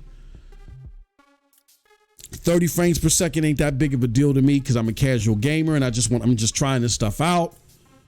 Or I do care a little bit more about performance and I can, but I don't need 4K Ultra. I don't need all that. Then Game Pass is fine for you. Are there going to be more gamers out of this console space that prefer what PlayStation does? Absolutely. Hence why PlayStation is doing more in the console space. But Xbox is trying to be the GE of gaming. They're simply trying to be everywhere. So you may have a bunch of other gamers that are willing to stream their games off their Samsung TVs. You may have gamers that, again, want a more compelling experience, but don't necessarily want an Xbox to have it. Xbox is fine with that because they lose money on every console sold. So if I have a strong enough PC, or if I got NVIDIA GeForce Now, for crying out loud, that can do what xCloud can't, then fine. Sign up through Game Pass or buy our game and then link it that way. We'll make up for the difference that we're losing out on the console everywhere else, and we don't have to operate at a loss because we don't have to sell you a console. Now, does that mean they're going to outperform PlayStation, in the long run? No, but that's not what it's about. If Xbox is making enough money to be competitive financially, if they can be competitive financially, even if they're still behind Tencent and PlayStation, but not by that much, then they've done their job. But what's holding Xbox back from reaching their potential are these high-end gamers that are trying to keep Xbox high-end. And I was part of that crowd, but now I understand. Xbox is not high-end anymore. They're about access. And that's not a bad thing. Like, Xbox has a place in my portfolio now. I'm going to be honest, they have a place in my portfolio now via GeForce Now. I'm not buying an Xbox. Hell no. I would never, it would be a waste for me as a consumer. But if I can log into my GFN and I can sign up for Game Pass, I'm paying $20 a month for Ubisoft Plus. And if Game Pass can, Game Pass to me now on PC is like Ubisoft Plus. It's another version of Ubisoft Plus. So I get all the Bethesda games and all the Activision Blizzard games when those games hit for what, $17? Okay, that's cool. I'm down with that. That's where Xbox becomes a value to me. It comes a value to me as a service that allows me to touch and play games and try them out like I can with Ubisoft. I love Ubisoft games, but not every Ubisoft game was worth $70 to me. So I'm able to try and see if I like it, and if I don't like it, boom, I didn't waste all my money. The same thing can apply for Bethesda game. I'm not really into it for the Xbox games. No, I don't care. But the Bethesda games that may land out there, yeah, I'm down with it. Give me access to Bethesda games for really $10 a month, because that's all you need for PC Game Pass. I don't need Game Pass Ultimate. So now, and then I don't need xCloud. I'm not playing on xCloud, so I might as well just get PC Game Pass and say to hell with Game Pass Ultimate. You understand what I'm saying? Because I'm not playing on Xbox.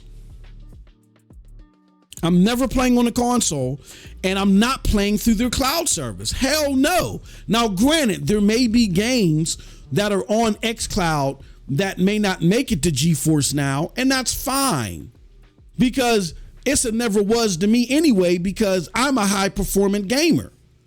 But see, here's the problem. By me recognizing what Xbox is and stepping away and keeping an eye on them and now seeing value in them, even though I commit more to GFN and PlayStation, that allows Xbox to be great. Unlike these idiots out here that are sitting there saying stupid stuff like PlayStation, that Phil said 4 AAA games are coming out. No, y'all are holding Xbox back. Let Xbox be what it is. I had to learn that. Over the last couple of days. Let Xbox be what it is. It's not going to be PlayStation. It's not. They are not going to hit the bullseye as many times as PlayStation is on compelling titles. It just is what it is. But that doesn't mean it doesn't have any value. Like hell, I can now play Bethesda games. I can try the Xbox games and see how crappy they are, the Xbox Studio games, or I can just try the Bethesda games or the Activision Blizzard games now via the Windows Store. And I can play them up to 120 frames per second. I'm playing Deathloop. It's the ish shot up to 200 frames per second on the video GeForce Now.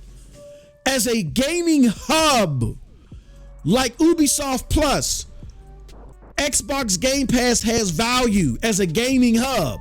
As a full-fledged ecosystem for me, no, it doesn't have value. But because they're everywhere like GE, Xbox can still benefit from me, even though I don't want to be entirely in their ecosystem. Like I could just invest in PC Game Pass for $10 a month and be happy. Now Xbox means something to me.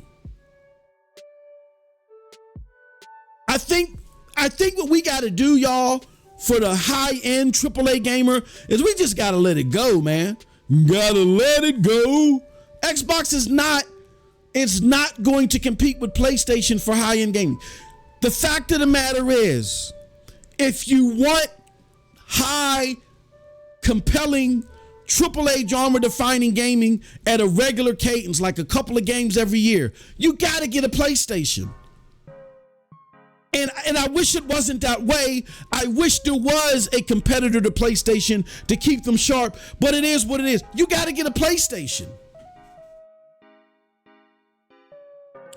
Let Xbox do its thing, man. What if Microsoft buys GFN? Please don't do that, Ron.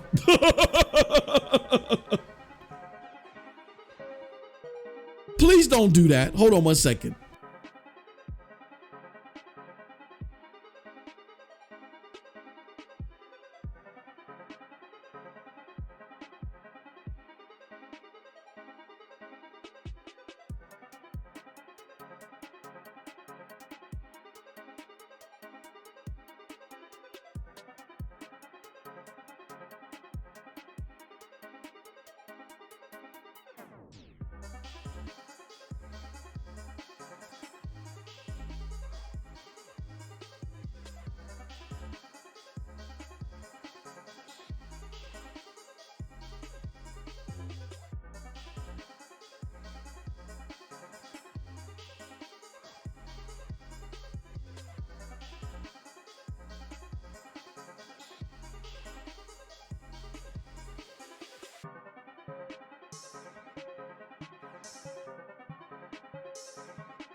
I told y'all wasn't going to be pleased with today's Shasi Coldblood's comments. I'm about to get to them. I'm about to wrap this up.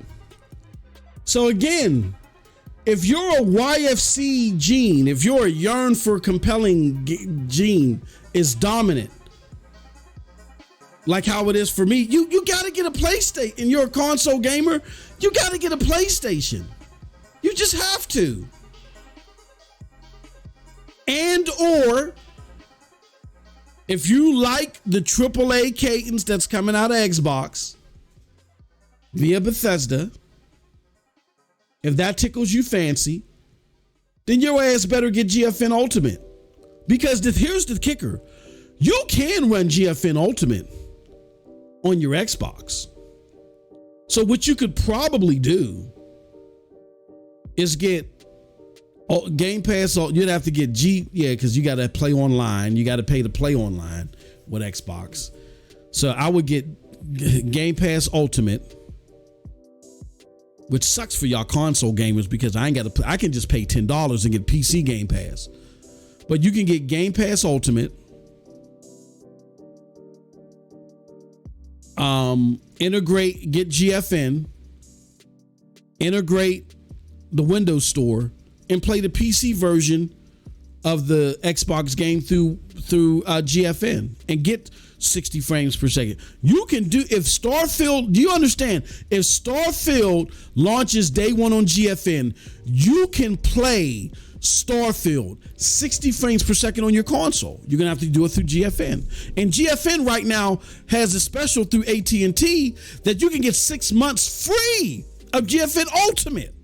So you can be playing at 4K 60 ultra settings on your Xbox Series S. You can do that.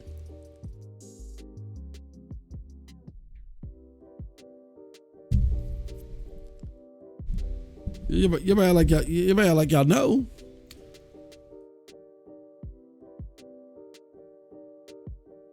So if you are a compelling genre-defining gamer, you gotta get a PlayStation. And stop this comparison. Oh, Starfield, Redfall, Gears. Just stop it. They're not PlayStation is putting way more emphasis on putting out compelling content than Xbox is. Doesn't mean that Xbox doesn't have any value. It just means that PlayStation, like, look, I love Ubisoft games. I love them. They're like, they could be like a cheap thrill sometimes to a granular experience. But I can even admit that the money and the investment that PlayStation puts in their games, their products have been coming out better than Ubisoft games. They just have. The next Ubisoft, like Division 2 was the last one that was like really compelling. The next one is going to be Star Wars. Those are 6 years apart. PlayStation is putting out games of that caliber like twice a year.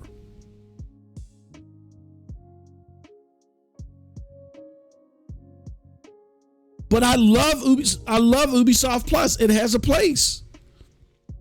Now you got PC Game Pass with the Bethesda game. That can have a place. Is the overwhelming majority of the console gamers going to go and get, PlayStations? Yeah, because they're going to have the more compelling content. But that doesn't mean that Xbox can't piecemeal their space too and be successful and then give you more of a range of, interesting looking to very good games with a sprinkle of compelling stuff as well. They have a place. And for me, they're most effective as a hub. I'm not going to really enjoy, like PC Game Pass through GFN. That's going to be dope. Especially if ABK hits, that's going to be dope. But as a console, no. As a cloud service, no. None of the other stuff, man. But that creates a scenario where they can be something for everybody. That's what Xbox is trying to do. I don't necessarily have a problem with that proposal. What I have a problem with is the disingenuous, compelling things. Like I said, when Sarah Bonds, this is the most important RPG. It better be. Now we're gonna see if Sarah Bond, is working from an ethical ground when it comes to her comments like that. We're gonna see when Starfield drops. Because if Starfield ain't in the high 90s, then it ain't the most important. But that title went to Baldur's Gate 3. The most important RPG. No, that would have went to Baldur's Gate 3. Baldur's Gate 3 was so important in the realm of RPGs. You had other developers arguing about it before it even launched. We can't do that. So unless your RPG is better than that, then it's not the most important. But we'll see. I don't know. But Xbox, Sarah Bond, Phil Spencer, Pied Piper, whoever the hell is at Xbox, take the compelling talk out of your repertoire. Just take it out of your vocabulary. Because you're sending mixed signals to these idiots that go online. Xbox is going to drop 4 AAA games every year. No! Stop feeding the gremlin. Now, if these dummies want to go battle over who's making the most money, like they're investing, let them do that. But you have a proposal to have some value that doesn't disrupt in a negative way the AAA genre defining market by being a little something to everybody. I'm cool with that. I may gawk at you as being a console. I may gawk at you as a cloud platform, but I can look at you and say, you know what? You pretty fly as a hub on GFN. I'm with that. I'll pay the $10 a month. Somebody else may say, you know what, I would never buy an Xbox console, but I can dig xCloud. It's cheap. It's accessible. You know what I'm saying? And you can make ground up that way. But you got to take the compelling look. And then here's what you do, man. You drop the hardcore gamer talk and in the confusion. And your talk should then shift to pumping value and endless awesome gaming hours. You know, helping gamers access more endless gaming hours, awesome gaming hours.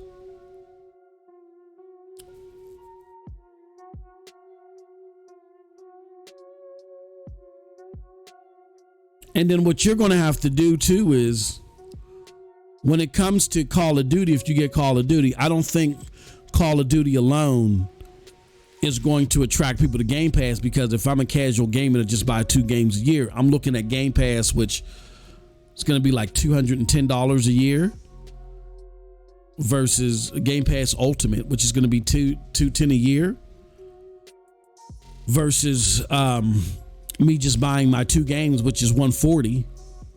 So why would I do that? Oh, you have, I get bonus packs every month for being a Game Pass Ultimate subscriber. I get Call of Duty currency every month. Okay.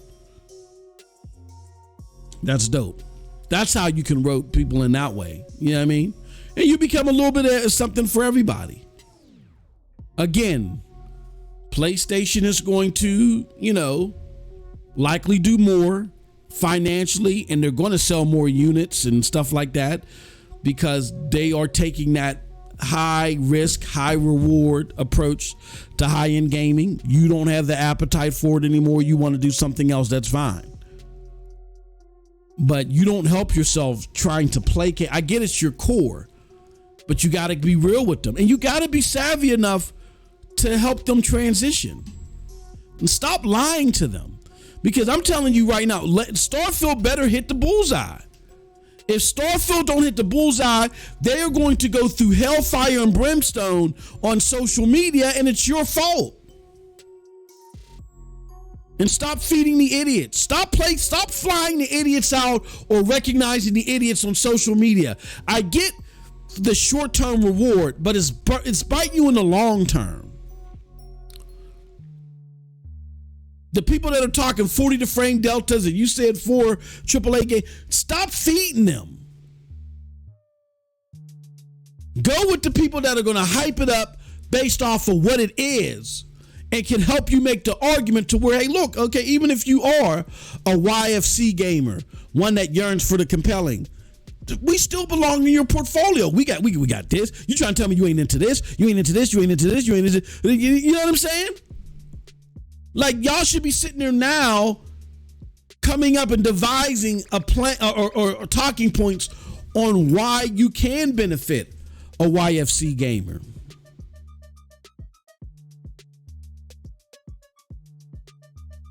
Because I think there's an argument out there. For every single one, no.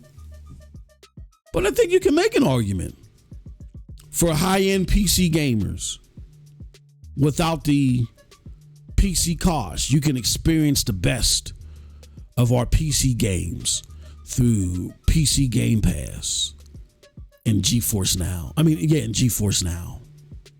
We've partnered with GeForce Now, and now you can get the best frame. You can get PC top of the line 1% PC frames and through the technology, through the power of our games and the technology of GeForce Now. I think that could be appealing to hardcore gamers. Ron Slusher, who hates, Ron is with me. Ron hates Xbox as a console, but he'll play some Xbox games through GeForce Now, won't you, Ron?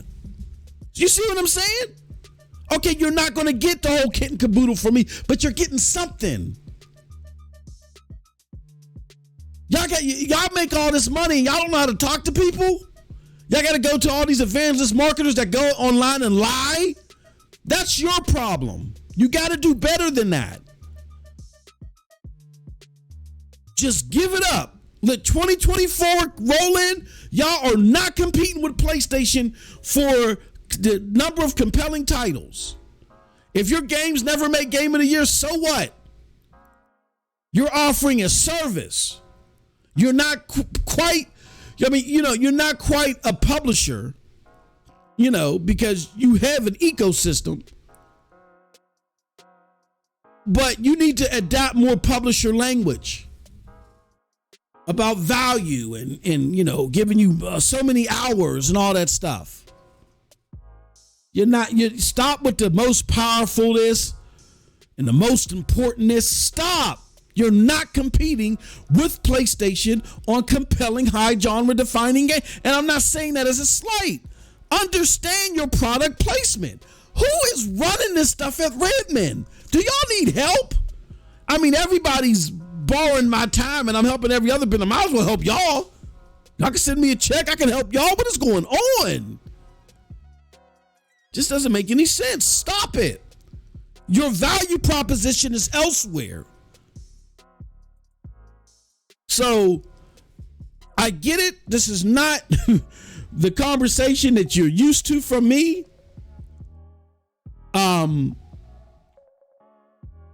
But I just had an epiphany just thinking about Xbox. Like, I see they're more of an Ubisoft to me. That's where they shine. And I think that's where they shine for hardcore gamers. If you want to try some of these Xbox games on PC without having to build a crazy PC, shoot, you can do it through NVIDIA GeForce Now. That's a dope proposition. People like Ron Slusher and I that will never buy another Xbox console, we're more than willing to try their games on NVIDIA GeForce Now. Because that's what high-end gamers do. And they're Bethesda games. It's cool to play their Bethesda games on NVIDIA GeForce Now.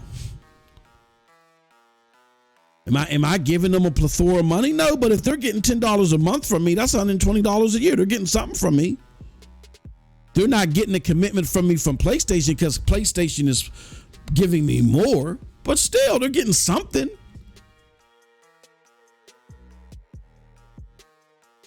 Y'all got to push that value proposition. Just be straight up and say, look, man, we are not. I mean, Phil started it, but he didn't flourish it up enough. Y'all are not competing with PlayStation. Stop it. All right. Okay, y'all. That's it for my conversation. We're going to go to the chat now because I know this chat is just bumping. I know the chat is bumping. I want to see what everybody got to say. Let's see here. Cold Blood says they didn't do a single thing right. Okay, so let me go here. What's up, Bulls for Life? He says their demographic is delusional lunatics that watch Netflix. I read that part. Bulls for Life, what's going on? He says not enhancing gaming for you, Mos. PlayStation been doing way more for PlayStation gamers than Xbox did for bots. No, that's cap. That's cap. Broadband use, Xbox. Multimedia use, Xbox. Shooters, Xbox. You know what I'm saying? Like high performance graphics. PlayStation ain't even thinking about that until Xbox came. Hard drives and stop. PlayStation has reached more gamers. Xbox, just in the first two generations, revolutionized gaming more than PlayStation has.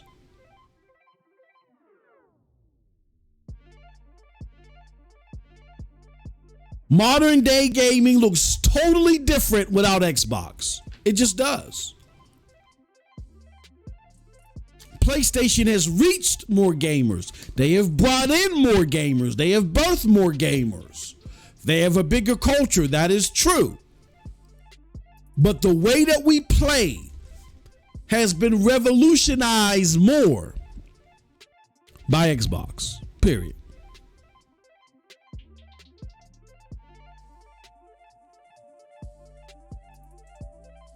He said, I knew it's only positive because he can play that dog itch now on G.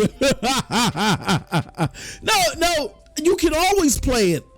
You know, you can always play the Xbox games on GFN. I was running Deathloop the other day. And there's really nothing that was added today that compelled me even more. Like, yeah, when I looked at the 19 plus games, I think Dishonored is on there. I never liked Dishonored. I got to look at the games again, but there's nothing on there that really excites me. You know, it's just for the beyond the act of the Windows Store. Here's what made the epiphany for me.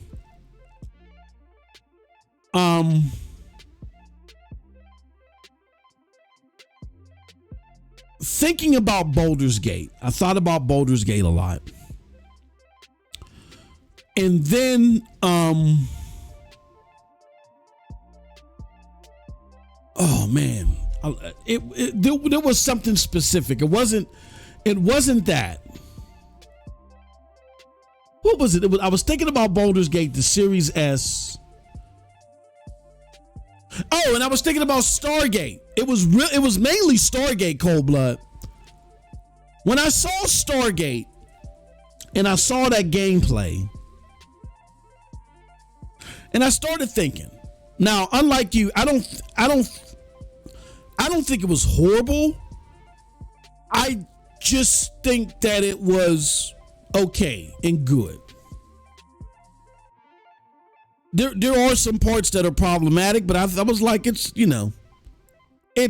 Fallout in the sky. Now, is that really compelling?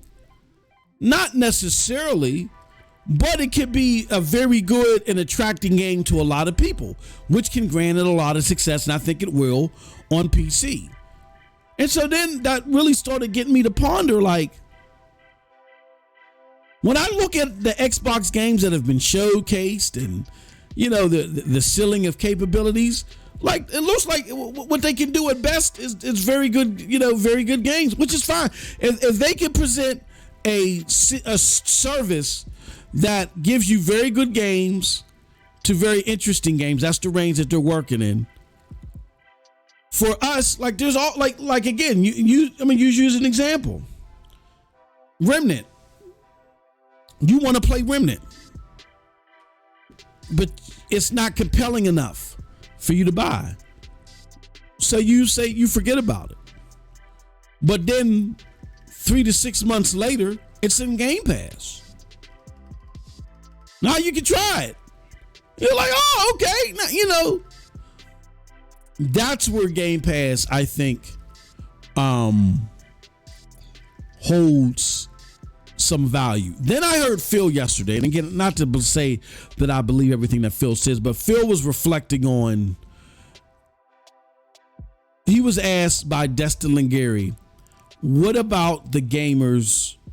Like he said, Bobby Kotick said he does not like Game Pass, and it's endemic to him seeing success for his AAA game. And Phil got a little snarky and was like, well, there's a different person in charge. There would be a different person in charge, which I was like, oh, here comes this dumb ish. And then he really answered, and I think in a very honest way. He said, look, I get why AAA people don't want to invest in here, because it isn't the smartest move for them based upon your budget. He said, but if we can continue to deliver these type of games within this type of range, and we can put our games in there that can add to the value, which Bethesda and Activision Blizzard games, I mean, if you think about it, that would add value. Not the Xbox Studio games, hell no. But the Activision Blizzard games and the Bethesda games would add value. He's like, then you have a product that is an option, I think, that provides something for all gamers, that all gamers could look into. And so then I thought about, I was like, yeah, if they do land on that range,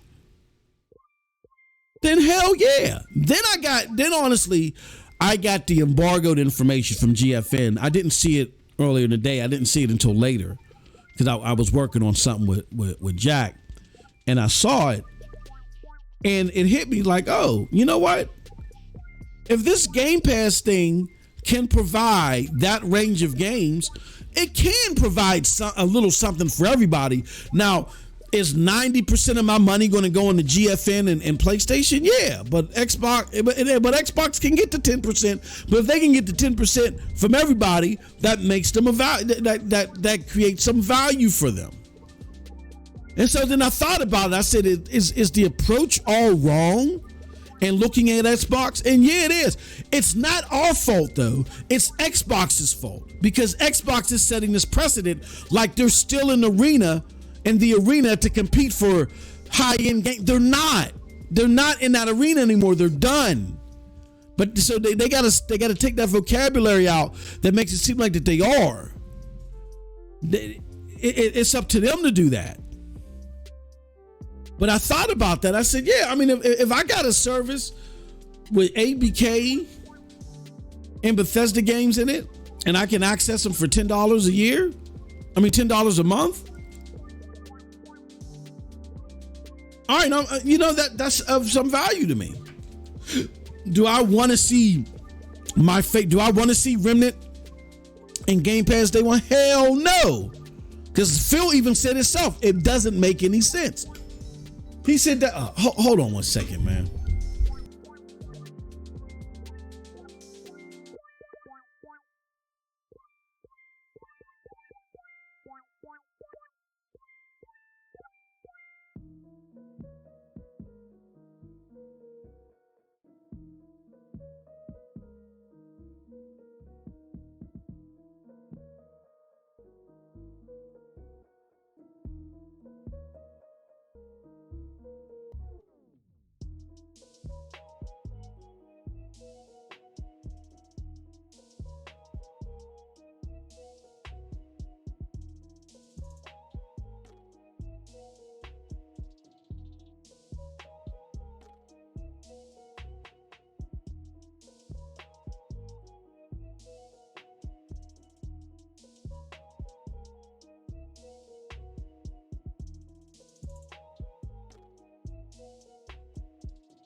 Okay, sorry about that. Let me see. Let me see. I knew. Hold on. Why is it? Says Post don't play no games. His opinion has no weight. His opinion has no weight as far as taking something legitimately, but it's having an effect. Like when people go out there and they say this stuff, it's having an effect on what, it's keeping people riled up. Like PlayStation got some competition from Xbox. No, they don't. He says, I don't want to give the snake any credit, not just Redfall. Here's what I don't like. I don't like the lack of transparency on them no longer being in this arena. But you're talking to someone who, with the GameCube, I love the GameCube. And I was very disappointed when when Nintendo got out of the hardcore gaming space, console space, and they came with the Wii. I was very disappointed in that. But I respected their decision. It just wasn't, the Wii was like more of a lounge entertainment. People would come by the crib, we play some Wii bowling or whatever. It was one of those things. But the Wii was not for me, generally past that, except for a few games like Metroid Prime, and I think I played Zelda on there. That's it. But I respected them for that. I don't have nothing negative to say about Nintendo. They're just not for me. Now, I know you have a Switch, Cold Blood. You know that they're still for you. I'm not mad at Xbox. I'm disappointed that they're no longer in the hardcore gaming space. I'm very disappointed. But if Xbox, but just like PlayStation, not PlayStation, just like Nintendo, if Xbox would have said, look, man, we're no longer in the space.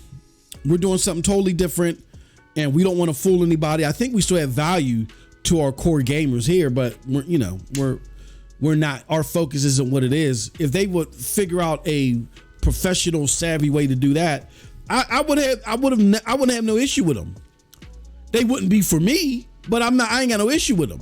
I don't have an issue with Nintendo, even though I was disappointed when when they stopped making consoles. I was just highly disappointed.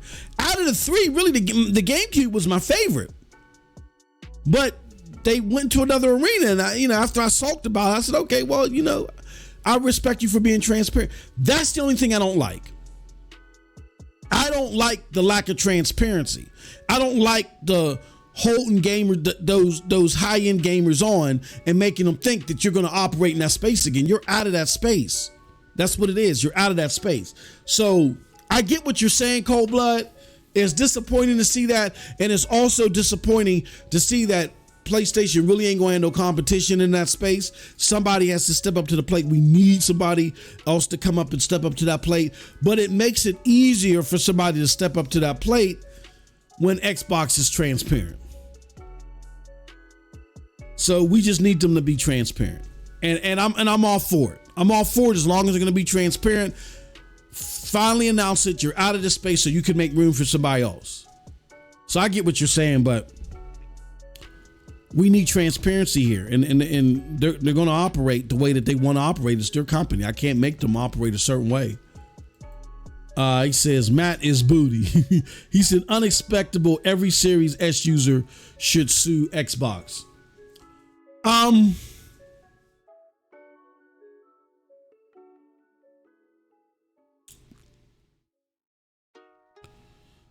Yeah, the Series S was false advertisement. There's no getting around that.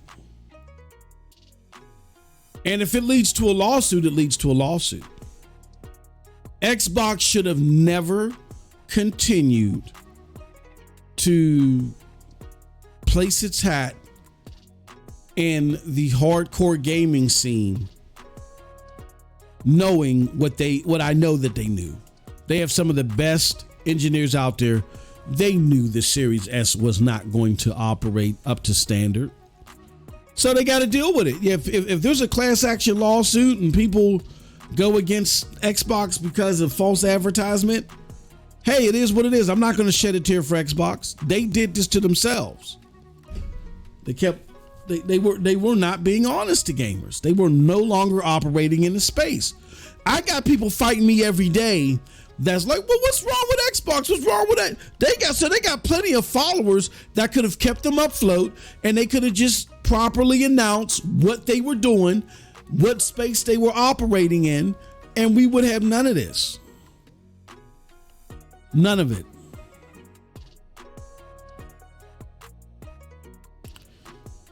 So now they got to figure out, because they said there was, regardless of when they said they would become a streaming box, there was a lot of false advertisement about the capabilities. So much false advertisement they had to take down the video that they had about what the Xbox Series S was going to do. They took that down. I downloaded it and still have it recorded for the record. He says, yep, they will do it absolutely right. Nobody's talking about the Series S Starfield. How come nobody is reviewing that version? Well, really, nobody's supposed to be reviewing any version. So there's not supposed to be talk about it at all.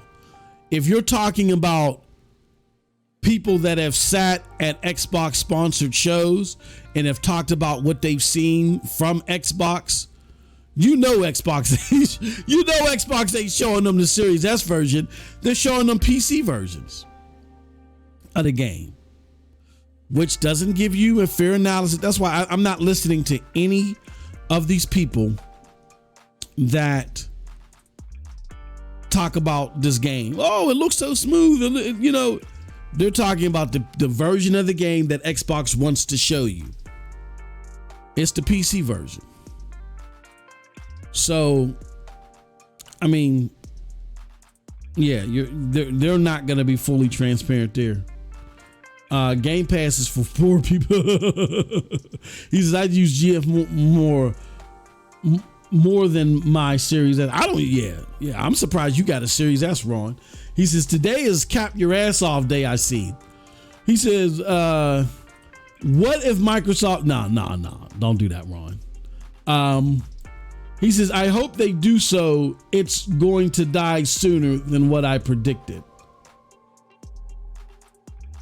No, we don't want... That's like, I don't want... Just like I don't want Ubisoft buying GFN. No. And I don't think that's going to happen. NVIDIA is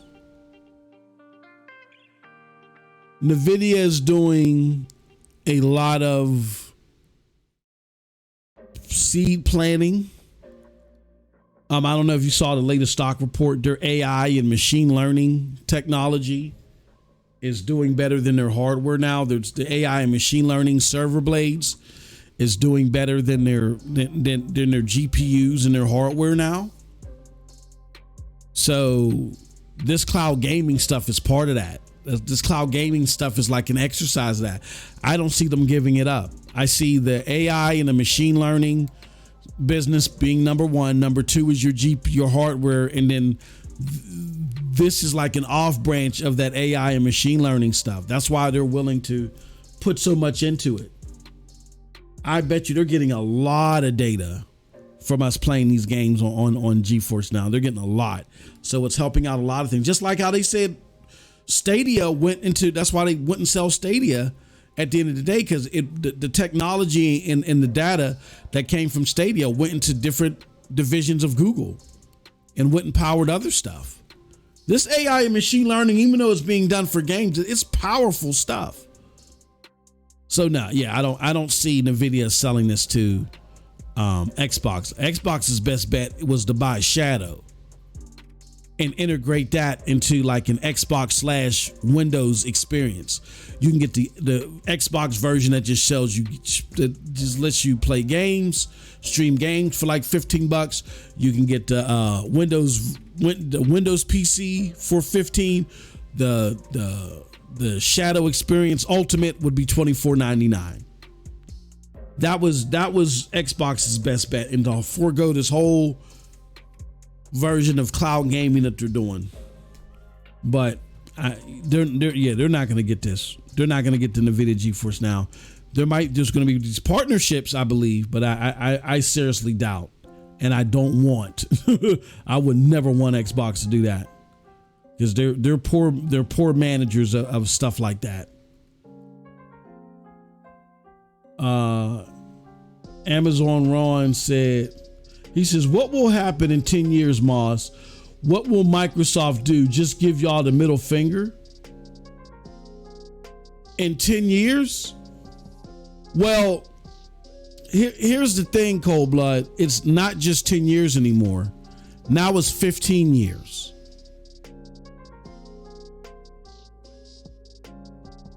The cloud streaming deals, at least for ABK,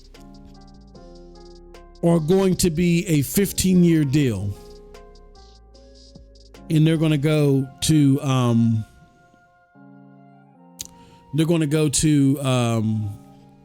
what's it call it? So they'll be streaming the ABK stuff for 15 years. And so for the Bethesda part, that would run off in 10 years. I don't know. I mean, if GFN grows and there's a significant amount of people that are invested in Game Pass or that are buying their games that are GFN subscribers, would you want to cut that off? I mean, maybe they will, maybe they won't, but that's 10 years from now. So we'll see. We'll have to see.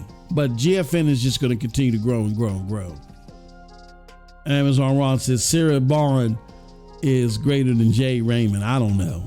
I don't know much about Sarah. I don't know. Like I said, she came out there with that propaganda of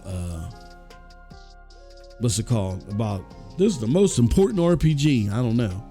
He says, don't care. Your words are empty when you praise them. I don't praise them for bending the knee. Just like I said, I didn't praise Nintendo. I was very disappointed when Nintendo did it. I don't know if you're old enough, or if you were around then, or old enough when you were playing games heavily when that happened. That was a hurt piece when Nintendo dropped out. But it is what it is. And I can say at the very least, with Nintendo dropping out and then going from the Wii to now the Switch, Nintendo doesn't have a place in my gaming portfolio. Not at all. They just don't. I don't do 30 frames per second. However, Xbox dropping out, being transparent about it finally, and then creating a product in PC Game Pass that adds value to me at some level has reason to be in my portfolio. So it's not me praising, I'm not praising Xbox. I'm saying, think about it this way, y'all. Let's ignore all of the high-end gaming promises they made, not to just ignore it and say it never happened, but let's move the brush out of the way so we can clearly see what Xbox is.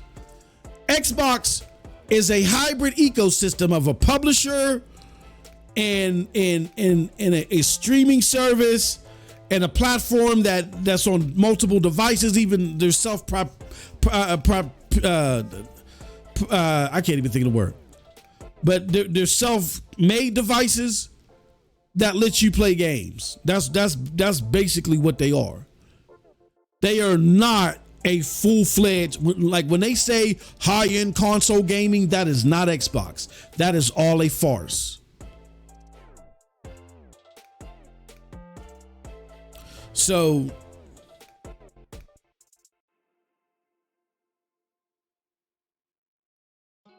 Xbox is just in the game of distributing games through multiple venues, and they happen to have a venue that I would see value in.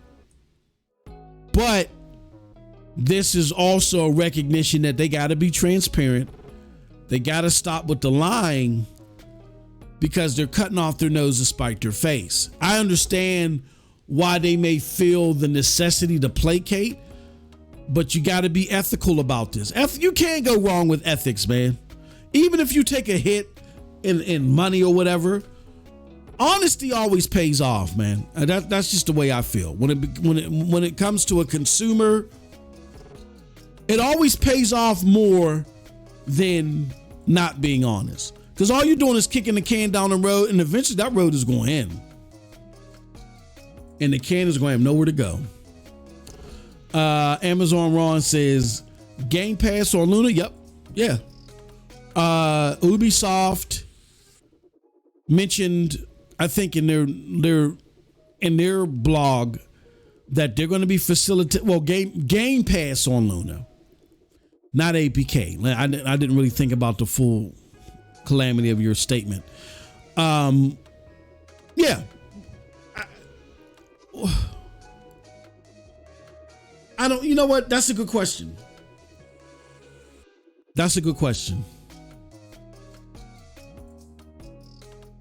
I don't see why not, but we know at least ABK is going to be coming to Luna.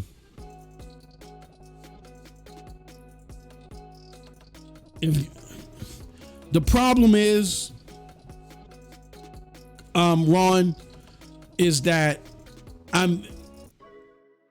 let me take that back. Now that I think about it, now you're not going to see Game Pass on Luna because Satya Nadella is totally against any Microsoft products being on Luna, and I think Satya was probably banging his head up against the wall when they had to decide to go with Ubisoft, because they realized that was probably the best way to continue with the deal but satisfy CMA standards, because Satya does not want Amazon Luna or AWS that's in the background that supports Luna.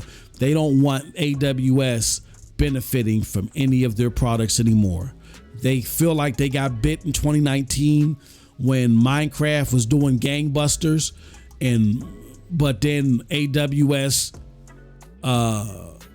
Microsoft was catching up to AWS, but they couldn't quite catch them. And part of the reason why they couldn't, I won't even say most, part of the reason why they couldn't catch them was because Minecraft that did so well that year, and the cloud portion of Minecraft was supported by AWS. And if you follow the trail of things that Satya did after that, Mixer closing down, the statements that were coming from Phil, them buying Bethesda, all that stuff happened in 2019 after AWS,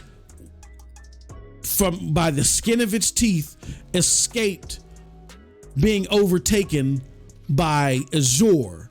And when they looked at the breakdown of why AWS was still ahead, and they saw that Minecraft had contributed to that, he busted a gasket. I explained that in our Patreon content. I hope you guys are Patreon members and you're listening to that stuff. I broke that stuff down. I won't do it again here. It was a whole hour. Or no, it wasn't an hour, but still, it was too long enough for me to go over here. But yeah, that I don't think you're going to see it on Luna. Xbox Ron says X going to give it out refunds. He said, can Netflix and Apple compete with Sony? No. Yeah. Time will tell. Microsoft buys Ubisoft. Does that cancel out all 10-year deals? Yeah, that ain't happening. That can't happen. The CMA will sue the crap out of them. They have that. What that does is guarantees that Ubisoft will be an independent source from Microsoft for the next 15 years. That's what that guarantees. So.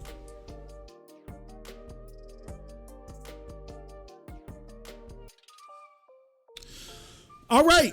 Well, with that said, that is it for our show. I want to thank everybody for joining us. Very eye-opening show, almost 3 hours. But yeah, we had to get into this, man. Crazy stuff. My argument is, it's not that I'm taking up for Microsoft. I see an avenue where Microsoft can be some value to gamers. They not on the high end scale, but they can be of value via PC Game Pass for me, and they can present a little bit of everything to everybody. But the problem is that they're not allowed to flesh out the plan that they need to in the direction they need to, because we still got these zealots and these idiots out here talking as if Xbox is still a contender for high-end AAA genre defining gaming, and they're not. They're just not. I get the whole ABK case where PlayStation argued this and that, and but that's PlayStation being PlayStation because they didn't want them getting Call of Duty, which is understandable. Their investors didn't want it. They had to fight. They had to do something. But Xbox could become a value to gamers. I'm not saying it's going to, Xbox is going to really make gaming crazy and significant. No, they can't. They've come up with a product that can serve gamers and see success, and I'm all for it. Just be transparent about it. That's all I'm saying. You got a product that can serve gamers. I think it'd be positive for gamers. Scratch a certain itch and see success, and with no problems to me. But you gotta be transparent. Am I getting that AC6? What's AC6?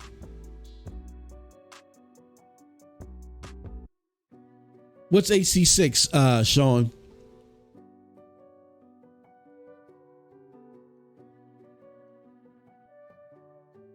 Yeah, you got to be transparent about it. If you're transparent about it, it's all gravy. I ain't got no problem with it. Armored Core 6. I'm not a From Software person, and honestly,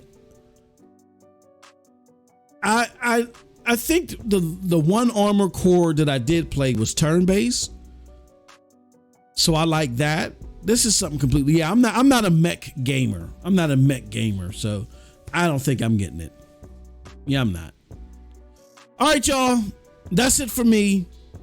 I will see you on the flip side. I'm going to be doing some GFN streams where I'm going to be testing out this new store, testing out the integration, and then we're going to be playing. And then I'm going to be doing like a short sizzle reel of the games that I'm playing. We're going to be doing this all on Cloud Dosage. With that said, I appreciate all y'all. Thank you so much. Have a wonderful gaming day. Peace.